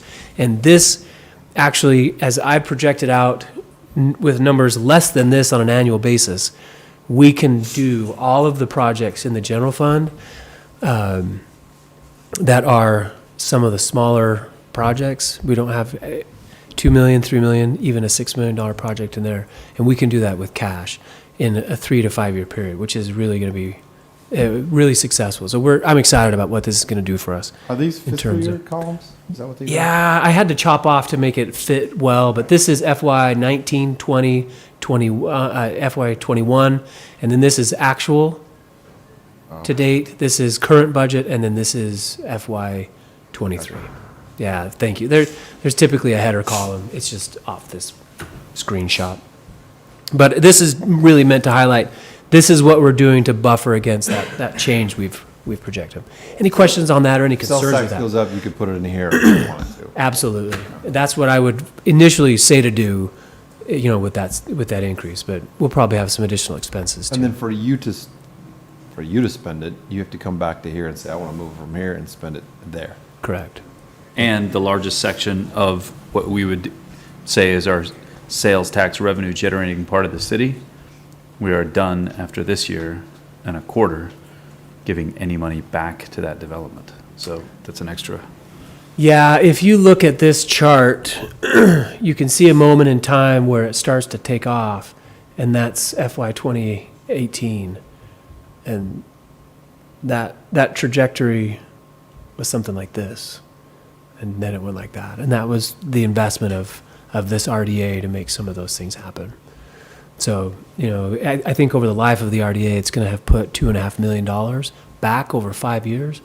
And you can see even in 5 years, it was well worth that increase. Oh, yeah. All right, any discussion, questions on that change in philosophy? Yes. Just to make I think it's when I was campaigning, we got asked a lot about when are we having paramedics, when are we having full-time paramedics. I think it's very important to point out that because of the good decisions that prior councils made out on the north end of our city, with what you just pointed out, Yeah. it's provided us an opportunity to hire 12 paramedics today. Yep. Timing was great. No bond increase, no property tax cheaper. increase, Yeah. nothing like Yeah. that. We're getting enough sales tax revenue to hire 12 full-time paramedics. You're thinking of a consulting firm that does work in the transportation. Yeah, world. that is true. Yeah. Yeah. We're not hiring them. No, we're trying to hire their employees, is what I understand. We just did. Yeah. I think he's making a really good point, and the city, our employee of the quarter, public information officer, that would be something, I don't want to say sell the residents on, but educate them on, because they've wanted it for years. Yeah, and it's worth noting that this bump in property tax rate, so probably actually this bump right here, this hold the rate, and this hold the rate was, and probably inside of that one, there was just a slight amount that we held, $150,000 for public safety. And so we did have some minimal property tax increases over 3 years for public safety purposes. And so that was the last component to that $1.5 million for ambulance that came from a decision a couple of years ago. Yeah, That- a good decision, right? Yeah, for sure. So, good decision by former city councils to do that out there. Or current. Or current. Look at that. I'm- Some of this is I'm not current. giving us any of that credit, right? I'm giving it all to you guys. But some of the downside of that is there's a bit of traffic on 10th North, right? And Thank you, yeah. there's a benefit by having that much traffic in that area, and we just talked about it right here today. It provides opportunities for the city to do things that we couldn't do without it. Yeah, and I think it's always worth keeping in mind that if I went shopping in Orem to that specific store, it was a 30-minute drive to Orem and a 30-minute drive back. So that's an hour of time spent in traffic to go do that shopping. So if it takes me 15 minutes longer to get from point A to point B here to do that particular activity, which I don't think it does, but let's say it did, you're still 30 minutes of life ahead, right? So you don't, if you look at it from those kinds of angles, you know, I'm going to go to Texas Roadhouse here in a couple of months in Spanish Fork, and I'm not driving up there 30 minutes, and I'm not waiting, Olive Garden and these other things. So the quality of life change. You may wait 2 hours to get in the place. Yeah, I'll just do You the. can drive back home. That's going to be the benefit. That is true. Yeah. Send your Great wife point. down, you run down, go fill up the tank, put your name on the. That's why we have 16-year-olds. You're gonna put your name on the list. Yeah. We need You're to gonna solve go- this You're problem. gonna walk across the street, watch a movie, Oh, watch a movie. come back, There you go. All right. Go spend some more. planned your life out for you. We're going to move on. It's Good worth point, pointing though. out. Yeah, it is worth pointing out. And those increases are providing for some of those services, yeah. I would say I'd rather have public safety expenses more connected to property tax because that's a more stable Sure. through a recession. So that's why I'm glad we at least have some element of property tax in these adjustments from those property tax increases, because when the economy changes, it will, and it flattens out or even goes backward in a recession, there will be things we have to pull back, and we can't pull back public safety. We can't pull back some of these other services that we have, and so I'm glad that some of that's tied into that property tax, and that's an important thing to note. Okay. Several positions are anticipated and eagerly anticipated with this new budget revision, or new budget. And so I want to touch on with you, due to payroll timing, employees could start as early as June 20th and not be in the next fiscal year.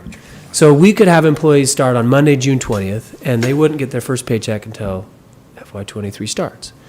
So as we're considering the timing of getting some of our paramedics on, the airport manager, in the budget, there's a transitional position we have a full-time, or a part-time benefited airport manager today. He's retiring. We're going to bring on in this budget, we propose to bring on a full-time position. We'd like to have them cross over. We can actually do that and have that employee start, say, June 20th and hit next year's budget. But to do that, we have to have a comfort level that some of those that we're going to approve those positions. Now, if I wait until the budget is approved to advertise for these positions, we won't advertise for anybody until June 22nd.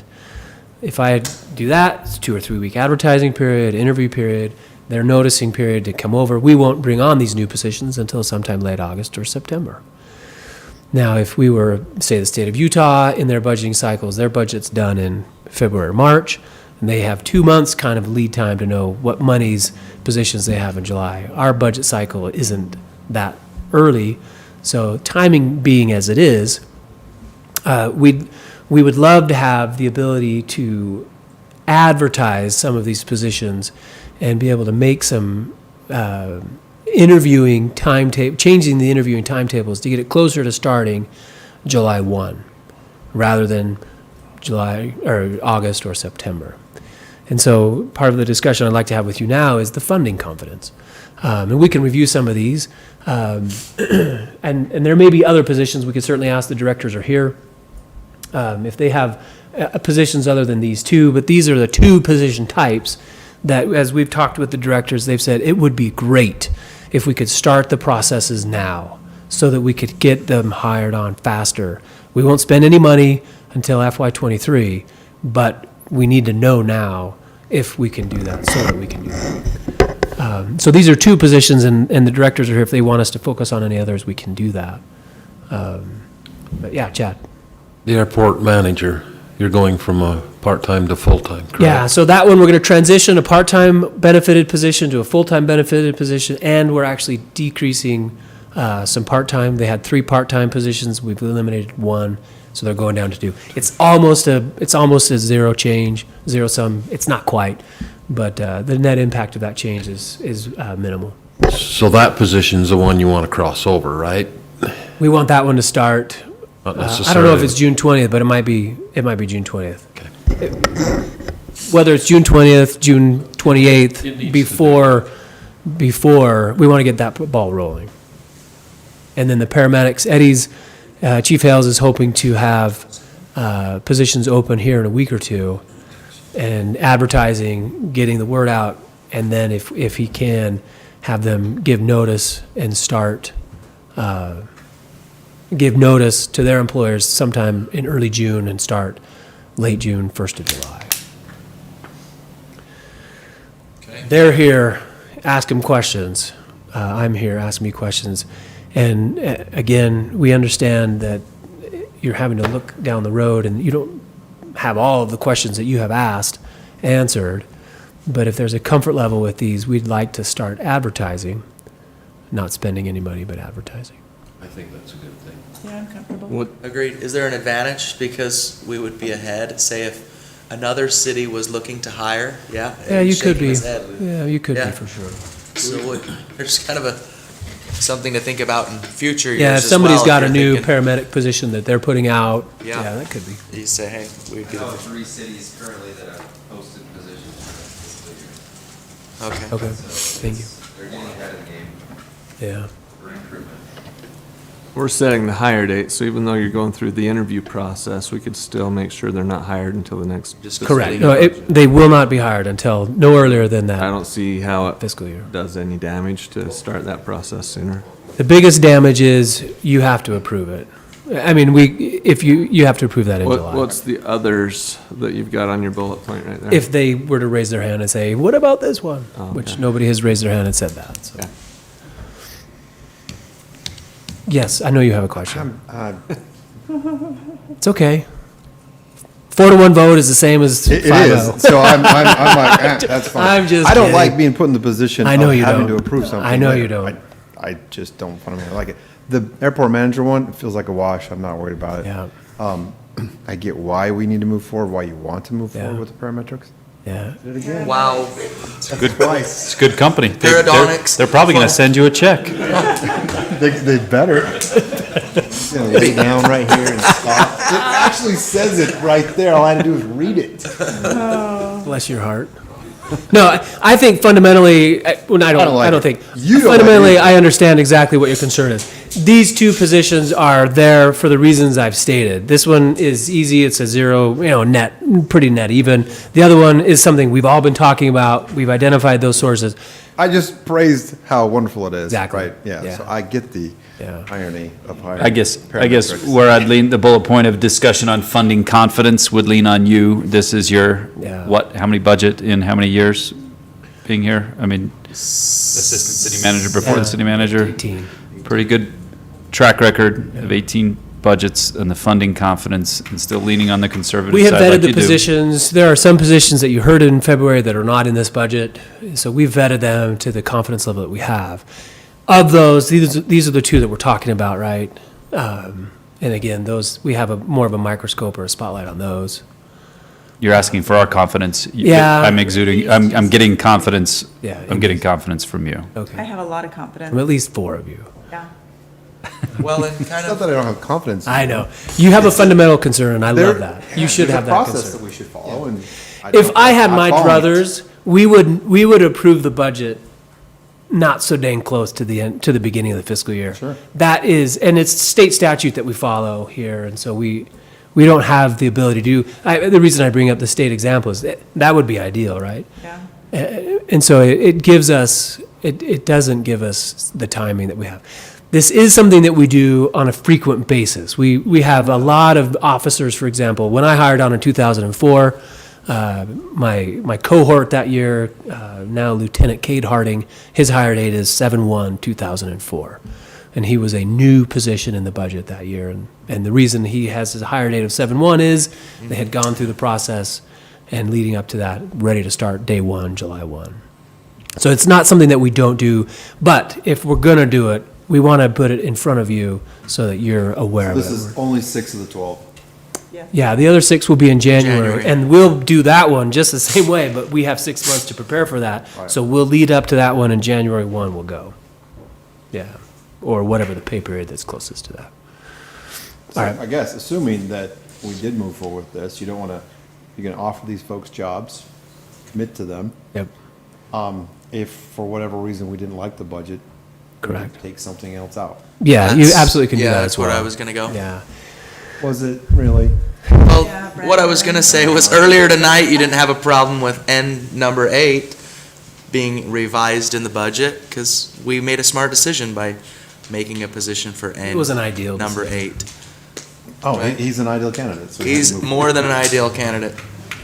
He's still here, and it's after 9. There's not a vote anyway, so It's just- 4-1. Yeah. Just your confidence, which we know you lack. Yeah. I've been accused of that a lot. Last fiscal year, May or June, we received about $2.4 million from the federal government, from the ARPA funds. We're going to receive another $2.4 million next month, so a total of $4.8 million. In the last couple of months, the federal government came out with some guidelines with these, with the funds, they came out with this further guidance with what strings are attached. And they said that anyone that can claim lost revenue as this, with these funds and use that lost revenue funds towards governmental services. So we can use this to fund public safety wages. And then, if you'd already budgeted for public safety wages, you have $4.8 million that now falls to your cash balance that you can do something else with, right? So the budget right now proposes to take 1 million of that to fund the fiber ring, which will create a stronger fiber internet for our town. And then we'll move $3.8 million of it to a capital project to sit there until we know what we want to do with it. Yeah. So any questions on that? So it's just kind of, it's taking 1 million of it, giving it to broadband to fund the fiber ring, and then Technically, you're taking all of it and giving it to public safety, and then cashing them out, $4.8 million. right, or whatever with that we want to do. excess Right. reserves, yeah, so, Gotcha. yeah. Term for that. Yes, fungible is the word. It is a fungible revenue, which means that you can use it towards this, and then the excess revenue that's generated, do something else with. Okay. Yeah. Do you anticipate that will be it? Will we, Ooh. right? We don't know. Did it have to go through the county first? The CARES This money, came we direct. received 2.8 million right at the beginning of the pandemic, and that did funnel through the county. Mm-hmm. And we did some stuff such as the vouchers during Christmas time a couple Yep. years ago. So this is different money. So that was CARES, this is ARPA. If there's some other acronym that comes out, not that we're aware of. ARPA money, different entities receive different amounts, and it's possible that the state could grant us further funds from what they've received from the federal government. Gordon, is this 3.8 somewhere in the 192 million? Yes, there's 4.8 million in the general fund revenue. It's in the other, it's in the capital project.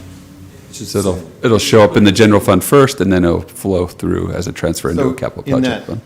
spreadsheet you showed without the labels on top, is it in that number? It's not, it's in addition to that number. Okay.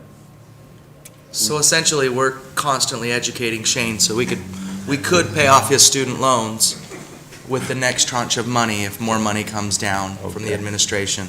Sure. Is that a stretch, Mayor? That's a stretch. That's a stretch. The point I was going to make is what you mentioned, that the ongoing funding of public safety is an ongoing number that we've got to plan for. So smart budgeting is, this is not one-time funding to Band-Aid something. It is one-time funding that could go to that, but because we're doing that already, it gets to go in the general fund. Right, exactly. Governor Cox said with ARPA money, to keep in mind, plan on doing something generational with that money. But it is one-time money, so you can't fund public safety for the next 5 or 10 years. You could take that money and have a pretty good payment towards a rec center, Could at the very least pay for the design of the rec center, and at the very least pay for the update to our general plan with that money. That seems fairly generational. He's throwing his, he's I've recommending. got eyes. I've got eyes on 3.8 of it. Yep, we'll get to. It's a good problem to have, ish, right? Or, I don't know. Like, do you have a problem taking the money? Yes. So, Okay. Yeah, Like, honestly, I knew. Pay it back. I like, just told no, Shane it's a I wish real- we weren't even getting it. I knew Chad was going to say yes, right? Because at the end of the day, there is Strings attached to it, whether you think it or. you have to pay for it, right? Yeah. You and I, as residents of this country, and our children will pay for it, yeah. Yeah, if you could not take it and would go back Correct. into something that we would get reimbursed for as a citizen, absolutely not. Yeah. That is not happening. So I think it's incumbent upon us to make sure that our citizens' money is spent At wisely. least they get it, yeah. Yeah, you can debate that philosophically, right, over and over again. The philosophy of it is, okay, let's not go up to the state and ask them for $40 million either for our rail project, or our combined rail project, because that's getting state money. That's going and getting our money. We are paying federal Bring it home. taxes, Yeah, so bring as much home as you can. Yeah. So this is something that this budget proposes to take $1 million and pay for the fiber ring, and then to put that 3.8 into a capital project savings fund. And then as we decide what we want to do with it, which we may decide in this current fiscal year what we want to do with it, and we can put those monies into use, yeah. So when you do talk about like $1 million to the fiber ring, do we have to pay Davis-Bacon wages? Nope. Do we have to do anything Nope. with? Because it's been run through the ARPA exceptions as they've allowed for it. They've already done it. Yeah, and we deliberately chose, some of you might remember in these discussions last year, we said, we're just going to wait and see how the ARPA rules develop. And there just seems to be so much information that is lacking, and slowly over time, we've been able to get those, and those have created these abilities for us to do this. Okay. So you don't have to decide anything right now. The budget proposes to do something with $1 million, and then a player to be named later for the rest. Pay off a bond. Yeah. Okay. Shared solar. This is something we were going to talk about earlier. We'll talk about it now. Developing. So UMPA put in a solar farm just north of and behind Lowe's, right? That solar farm is something that you and I are paying for through our energy rate. UMPA also has a solar contract and owns rather a solar farm in Mona that is quite large. You can see it from the freeway, and it is many megawatts of power. The Lowe's one is about 5 megawatts, and that one I can't remember. I want to say it's 80 megawatts. 72, I think, is what it's rated, and it can go. The Mona one? Yeah. Yeah, and our total consumption is probably close to 70. So that Mona one could power all of Spanish Fork, but only between the hours of, 10 and 5 p.m. on a sunny day. Or yesterday. But wait, they have not upfront costs? I don't. So that is done, and UMPA has built those. Their expenses are in now our energy rate. If we don't make some adjustments to our, and provide a solar program, we call it shared solar, called it the insurance program. It is logical to think that our net power bill for everybody will have to go up. So the idea is we need to get some customers that want to have a solar program. Most of this, we believe, will be businesses who have an incentive to be green in their contracts. A lot of nutraceutical type of companies, if they are doing supplements, one of the things that's very important to them is that they have a green power source. So my guess is that perhaps even your employer has something they're either working on or will be a part of this because they're headquartered in Provo. We have other companies, 3 very large companies that would consume all of the solar farm in town in terms of megawatts. They want to be on this now. So we're developing a rate, and our proposal will be that they have a rate something like with a premium, that it might be our power rate plus 13%. And the reason that we would charge them more is because they're getting this green certificate, and they have the ability to use that certificate in their advertising and different things. There's a value to them. That would make it so the rest of the residents don't have to pay that increase in our rate. And but a 13% jump from one year to the next is kind of difficult. And so we're going to propose that they ramp up, say 4%, or 3 to 4% a year, and they get there in a few years. We want them to take this power.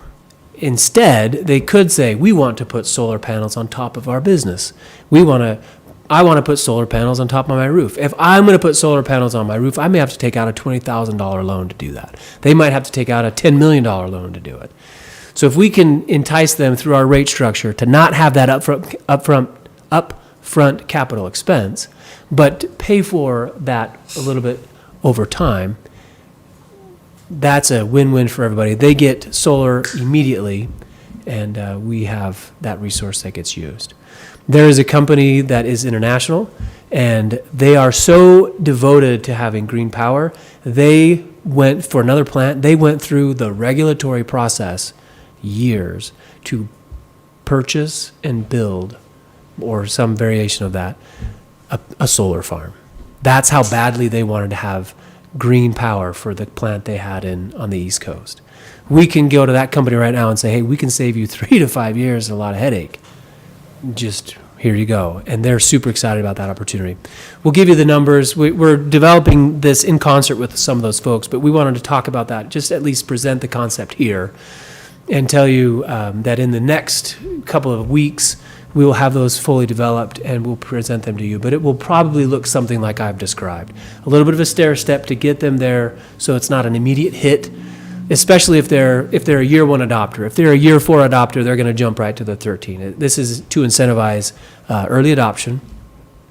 It will allow for them to buy in blocks. So if I want to be just 50% renewable, then they can do that. If they want to be 100% renewable, or if they want to be 100% solar. So we already get 20% of our power from hydro, which is a renewable energy. And so they can choose some of the blocks and we'll make those available to them. I'm giving you a real high level look of this. I really wanted a whiteboard and I could go over there and use it, but that might. I was just going to use a phrase from Mayor Lifeson, Reader's Digest, let's move it along. So my question is, how does that impact our budget? Sorry, what was that? How does that impact our budget? And who does the premium go to? Them. So the idea will be that the people benefiting from it will pay for it. So you and I shouldn't see the impact. You and I will see the impact if we don't develop a system to sell it. So it's really important that we develop this rate structure, offer the service, and the good news is people want it. So it's a good thing. And so then the sweet spot will be developing a rate that is comfortable for them, comfortable for us, and meets all of our needs. UMPA has a goal to be 45% renewable of their portfolio power mix. Yeah, something like that. Green by 2045. A big hit to that is a drought that green power is hydroelectric, and it's Stacy's favorite place. We're starting to see a reduction. Have a lot of water. Yeah, we're starting to see a reduction in that power source. But wise organization to be doing this stuff that you can still provide that. All right. I want to spend the next 30 minutes talking about. You got to go? The best part, too. Okay. Kevin. Gotta go Kevin. too, I'm sorry. Is this part of the budget? Can I watch this from SFCN at home? Okay. No, you're doing a great job, sir. Mayor, Councilman Marshall, you've been participating in the rec center. I'd love to talk about a couple of things. I'm comfortable talking about as much of that. I think I don't have any concerns holding anything back because they've done a great job of giving us some vetted information, vetted feedback. So I'm comfortable walking through this. If you would like me to, I'm happy to do that. This is what our rec center committee has asked for in the meetings getting up to it. Yeah. And so we talked last week to them about this, but I think the citizenry in general is ready for some of this. Ready for some Excellent. of this too. So I agree, 100%. All right. So you ask me any questions and I'll give you whatever answers I can. And Dale showed up and he's in uniform, so he can answer questions too. Stacy's like, I really didn't think it would take this long. No, I did. It's my favorite night of the year. I Just know give it it to is. me. Just give it to me. By code, this is only not the year, so go. This is it. This is your moment. So we have discussed, well, you already talked about the list of things, the haves, the wants, the needs, et cetera. And we don't have a location yet, and that I think is important that we talk about that we don't have the location nailed down. And so it's not of any value to talk about where it will be. We have preferred locations that we're studying, researching, and working on, and I hope that we can get those nailed down soon, but we don't have that. So we'll just put a pin in that one. It's not that we're trying to be secret. Actually, we are trying to be secret. As you try to identify locations, it's important that you be able to negotiate those, and so we're working through those. The funding sources. The number one question I think that you get asked, that is asked, is how are we going to pay for it? And the number one assumption is that it's all going to be based on property tax. Why? Probably because in 2015, that was the only source that we put forward in that Life Center bond. The circumstances of Spanish Fork are uniquely different today than they were in 2015. First and foremost is the residents passed the RAP tax. The RAP tax will be a significant, or can be, a significant contributor to a payment for the rec center.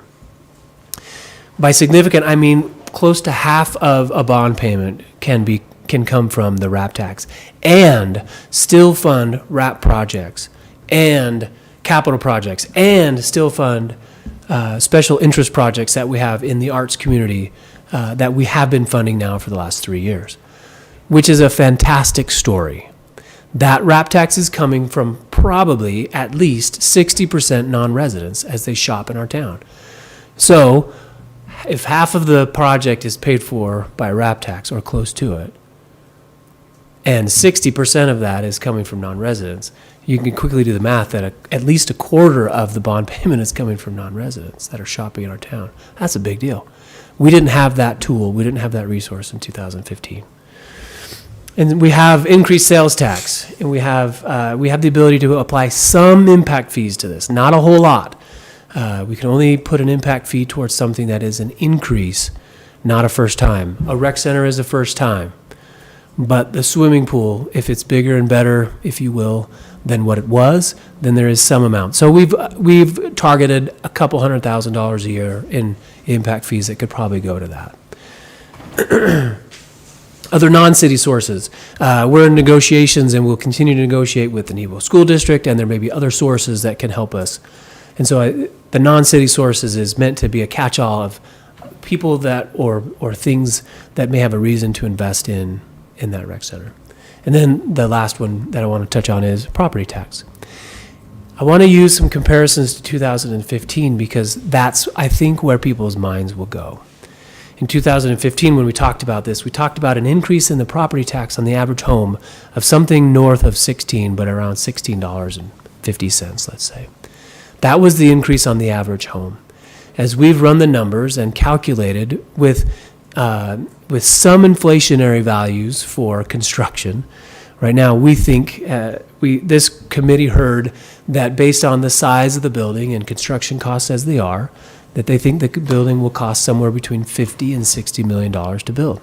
That's a huge number. Shouldn't be looked at without some scrutiny. The Life Center would have been about $40 million. So you can see the increase in costs over this 6-7 year period. But in order to fund that bond payment, we have developed with all of those sources as we have, we've developed a plan that would increase property taxes only $7 a month on the average home. I say only $7 because I'm talking in relation to 2015. We should note that any increase is an increase. But as we have looked at these numbers, we're very confident in that $7 a month to the average home.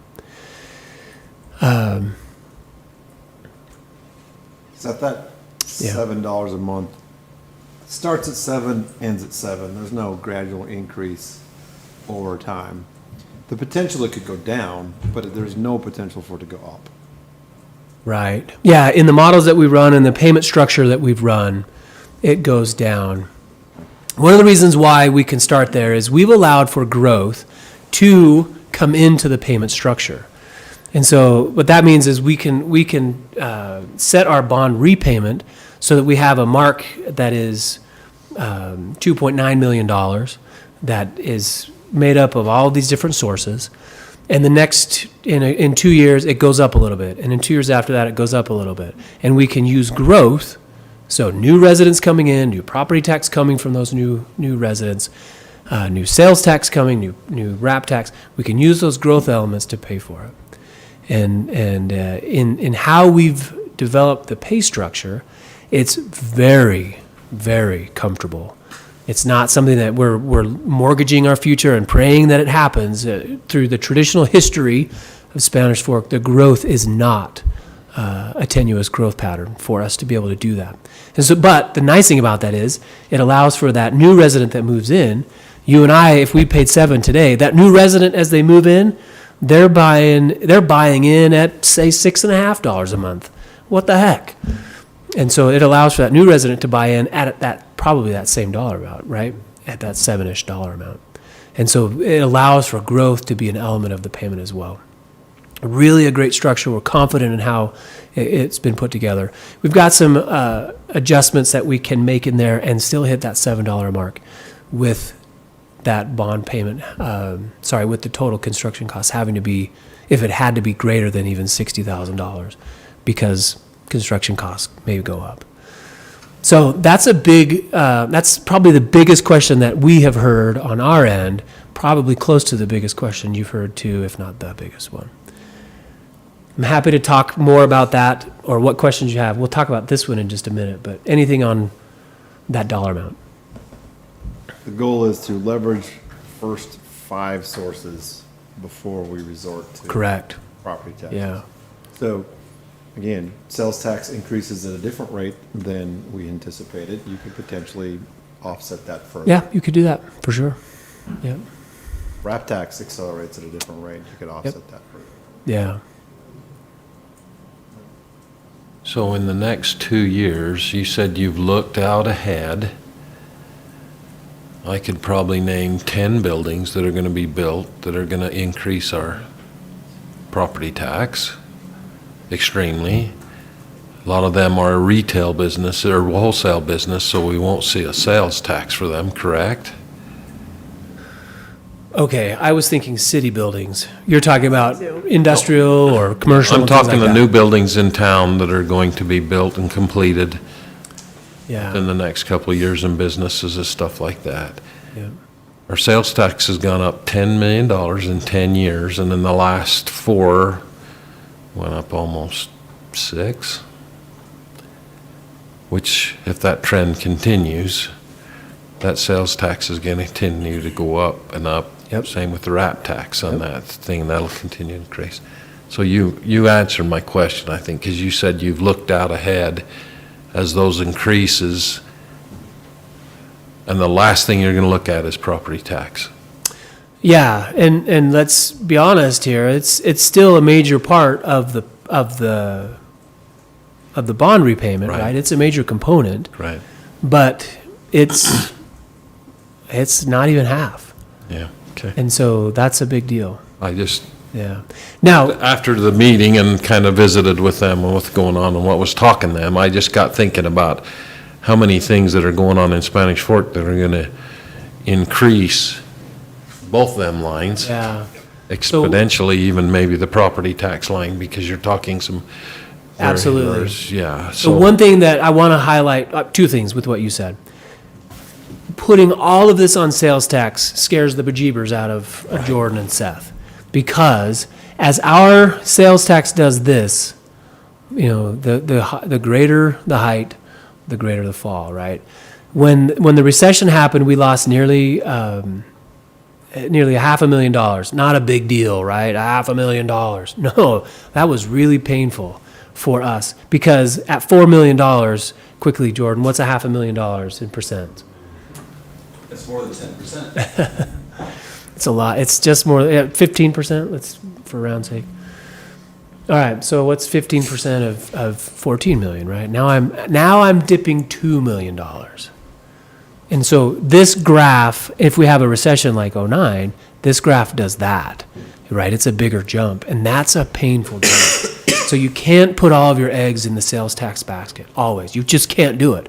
So one thing we've talked about is the top $2 million of sales tax, the top $1.5 million to $2 million of sales tax for me is considered one-time money, because that can quickly disappear.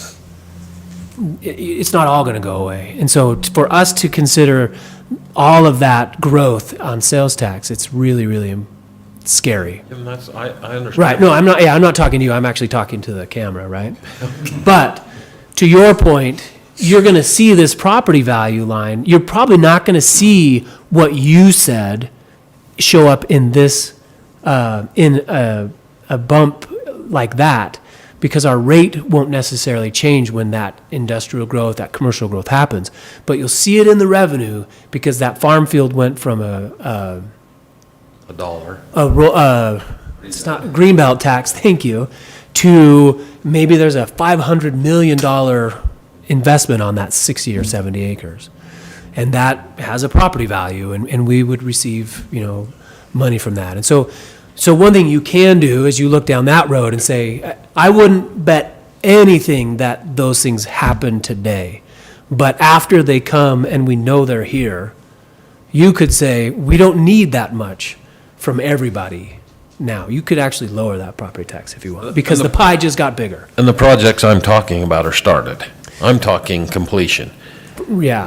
There's still some hedging that I think you could do. And so, yeah, you wait and you get those numbers and then you say, hey, we've got more. The pie just got this much bigger. We don't need it. We can let it go.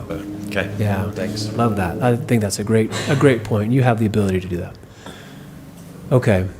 So if construction starts after August of 2023, if construction starts before August of 2023, now let's be clear, that's a year and a few months from now. We need to go through the truth and taxation hearing this August. This August. In 4 months. Because I can't go out and bond. So this is maybe to your discomfort. Are you comfortable going and bonding and then a year later securing that revenue source? So my recommendation, if we can't construct if we want to start construction before August of 23, we should go through the truth and taxation hearing and do that this August. If we're going to start construction after August of 2023, that's the time when you do truth and taxation hearings, then my recommendation would be, let's wait. That allows the pie to get 1 year bigger, and maybe that $7 is $6.90. And so, but that's something that you have to decide, and we have to decide that by the time we finish this budget process. So we'll be asking that question in the interim month that we have. Dale's doing some research on construction times.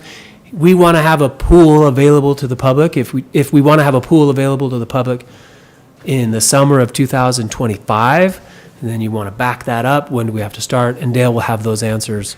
He probably has them even right now, but that's something we have to have nailed down, because I don't think we want to bond, start construction, and then go out and secure that revenue source. If we were to do it now, we would just put that money toward the project, and you just put it into the project. You either don't bond that amount, or you put it in the savings and they use that to make those bond payments. And then in 25 years or whatever, when that bond is done, then you can take that off.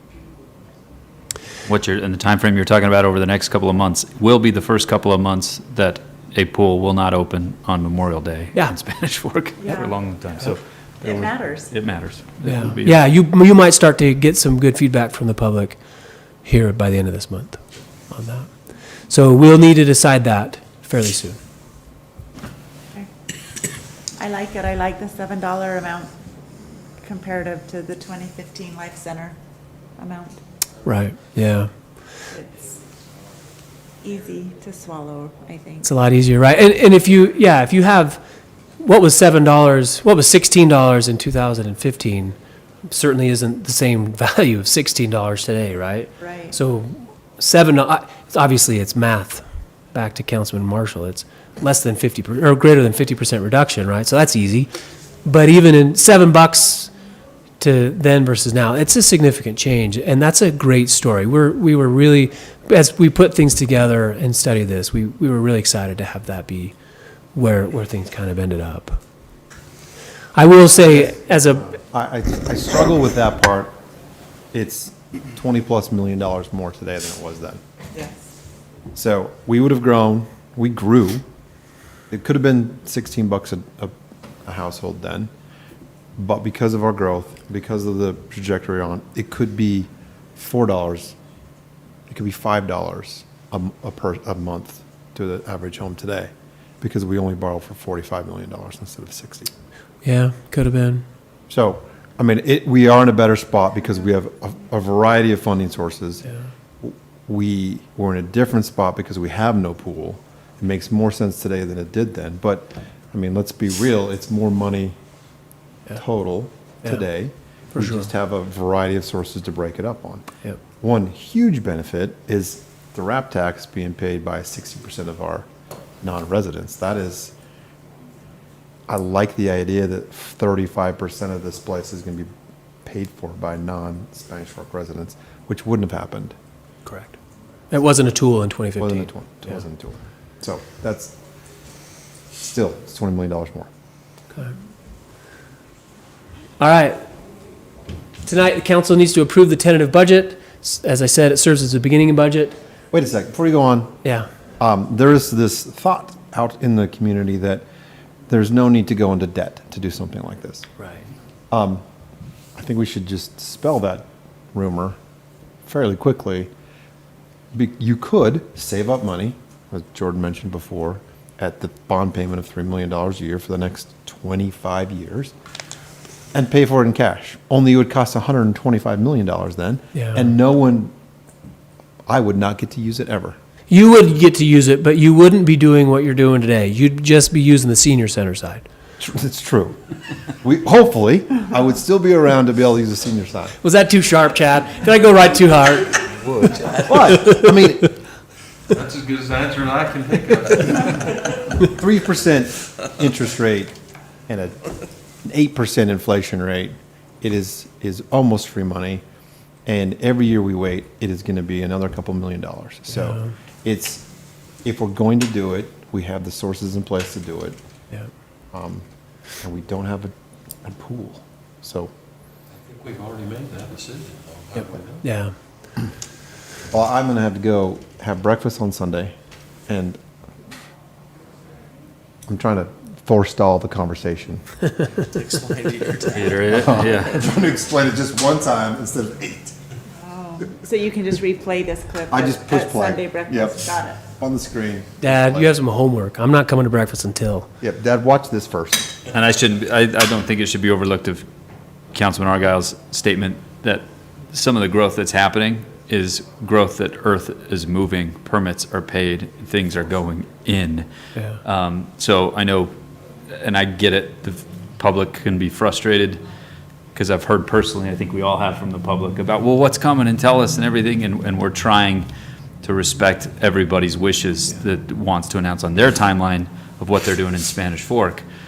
And so it is a little bit that way of saying, we are in positions to know some of this stuff of people coming and businesses that will be open, and the investments have already been made to the tunes of millions of Sometimes we dollars. have a 2-year head start. Correct. Yeah. Sometimes we have a 2-year head start. Correct. In some of these things. Yeah, you're absolutely right. Okay, you need to approve this today. And as a part of your motion, we need you to set a public hearing for the date of June 7. And then it would get approved on June 21, or if we need to do that truth and taxation, as we discussed, it would be pushed to an August 2nd truth and taxation hearing.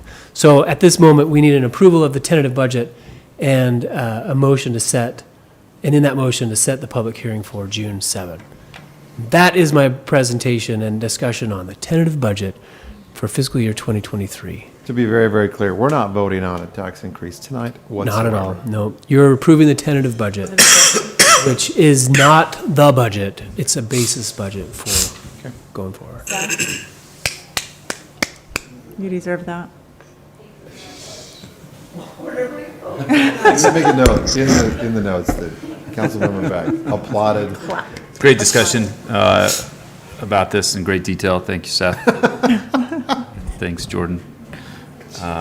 Great work. And Spanish Fork is looked at. One of the places that budgets really well, and I know other council members have told us before of the process they see us go through, is a very detailed one and a good one. So it's a credit to you. Okay, so the dates are there of we're reviewing the budgets and entertaining a motion to adopt the fiscal year 2023 tentative budget, and then possibly set some public hearings. Just set, you have to set. So we gotta set the June 7th one. Okay, yep, and then it could be the June 21st or the August 2nd. But we don't need to do that today. For your information only. Got you. Thank you. So, just one quick, before we do the vote, confidence for you, for me, is very high.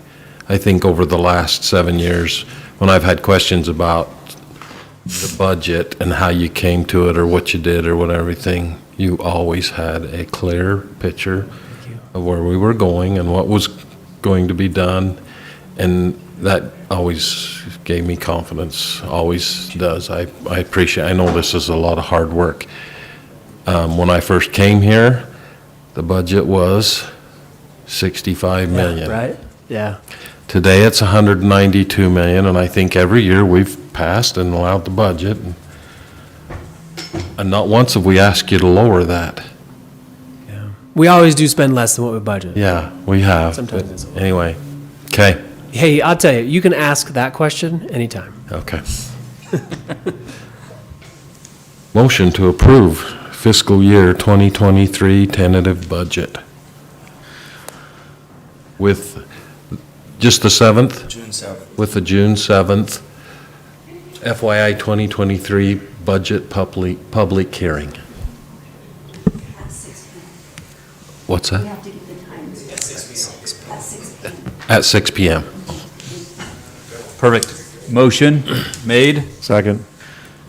Motion made by Councilman Argyle and seconded by Councilman Marshall for the adoption of the fiscal year 2023 tentative budget and set the public hearing for June 7th here in the council chambers at 6 p.m. Any discussion on this motion before we call for a roll call vote? No. Okay, if not, I'll start with Councilwoman Beck, Yes. Councilman Gordon, Yes. Councilman Argyle, Yes. Councilman Marshall. Yes. That passes. Councilman Euler had to leave absent, so mark that down. He had to leave for another commitment. Okay. Thank you. Let's move. Okay. Move to adjourn to RDA. Second? Motion to move to the redevelopment agency made by Councilman Gordon, seconded by Councilwoman Beck. Is this a roll call vote to get in there? Yes, please. Roll call vote, Councilman Gordon. Aye. Councilman Yes. Argyle. Yes. Councilman Marshall. Yes. Councilwoman Beck. Yes. We're in RDA. 10 peso version. Do you want the consent items Oh, yeah, first? please. Yeah. Motion to approve the consent items. Second. Motion to approve the consent items by Councilman Gordon, seconded by Councilman Argyle. All in favor, say aye. Aye. Consent items are approved. Yes. Yes. Yes. Oh, boy. Yes, She they're can approved. translate that one. So, sorry, yeah, go ahead. We're ready to go. RDA, yes. Okay. Take us. The agency exists to provide funding sources to redevelop underutilized or distressed properties. We have several RDA entities, several RDA areas throughout the city. There are really only 2 active RDAs at this moment. The Corona CRA, which I discussed, that one is the Canyon Creek Incentive Agreement. And that last payment of the 4th quarter of this fiscal year actually we receive it, 2/3 of it next fiscal year. And so we have to write the check in next fiscal year. So that's $300,000. And then the Sierra Bonita RDA is active, and that has a reimbursement contract with an existing business. There is a lot of stuff inside of here that actually flows to those specific RDA areas. But let me just touch on briefly. This is so that we can do an RDA project if one comes up. There is no, at this moment, RDA project budgeted. And so, as you can see right now, we have $750,000 budgeted, but we haven't spent any money in this fiscal year. So there are projects that come up, and so it's handy for us to be able to be nimble and deal with those projects as they happen. We don't, at this moment, have that $500,000 targeted for anything, nor this $235,000. We can adjust those up or down as we want through this budget review process. This number needs to stay, and then there's a pass-through for that $100,000 is for that Sierra Bonita contract that we have with an existing business. So this is, in a nutshell, that RDA budget. We'll get into a lot more detail with you as we go through the month. Thank you, Seth. Any questions about the RDA budget, fiscal year 2023? With this one, we also need to approve it and set a time and date. Motion to adopt RDA fiscal year 2023 tentative budget and set a time and a place for the 2023 budget public hearing for June 7th, 2022 at 6 p.m. in the City Council chambers. Second? Motion made by Councilman Gordon and seconded by Motion made by Board Member Gordon, seconded by Board Woman. I don't know if I've ever said that. Beck? Board woman. Yes. This is a roll call vote. Board Member Marshall? Yes. Board Member Beck? Yes. Board Member Gordon? Yes. Board Member Argyle? Yes. Perfect. That passes. Motion to adjourn to LBA. Second? Motion by Board Member Gordon to move to LBA, seconded by Board Member Argyle. So all in favor say aye. Yes? Yes. Yes. Okay, we are in LBA. Motion to approve the consent items. Second? Motion made by Board Member Gordon and seconded by Board Member Argyle. You're doing good. To approve the LBA minutes. All in favor say aye. Aye. Yes. Yes. This is, They're approved. this is the kind of stuff that makes the public say, what the heck? What is Oh, yeah. going It on? is, Or us, we say it. you as well, right? This is a separate entity. We should literally get hats. You know what? We're gonna get you some hats. We're gonna get you some For hats. the public hearing. Well, Red and gray. Red and gray. I'll just bill on both sides, and then we'll just turn Oh, it. there you go. On the side. I will not be part of With a it. propeller on top. I have my limits. But this is a separate legal entity, and so it has its own rules and requirements. The LBA exists to own buildings. It's a local building authority, and the LBA owns the debt on Library Hall, and it is proposed in this budget that the LBA take on the debt for the SFCN building. The reason that we want to use the LBA, why this entity? It allows us to commingle revenue sources without solely targeting and restricting one revenue source. So I could build that building by putting all of the weight of the bond on sales tax. And doesn't mean I have to use sales tax, but it makes it so that I can't use that sales tax for some other bond. And this, a building authority gives us the freedom to use whatever revenue source we have, and it doesn't limit any other revenue source. So it's really a great tool for municipalities to do this, to build buildings. For the SFCN building, it is considered a non-essential service, and the rate it would get by just using its revenue source is not as good because it's considered non-essential.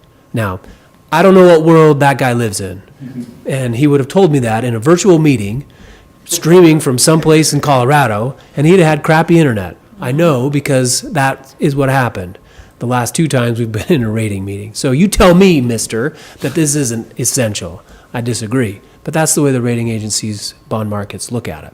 So commingling it with the LBA, in the LBA and with the Library Hall, gives us a better rate, which makes it so the ratepayer, SFCN customers, has to pay in the end less. So this has a lot of activity happening here. We're continuing to spend the bond money for Library Hall, and we're adding SFCN. We have some principal payments, we have some interest payments. Those are coming into the LBA through this line right here, and that's coming from different sources, enterprise funds, general fund, and the largest single source now is SFCN because it's paying for all of the debt on the SFCN building that is proposed in this budget. This doesn't mean that we have to bond, but if we do bond, we have to have a place for it to go, and this is where it will go. Any questions? Any questions for Seth on this one?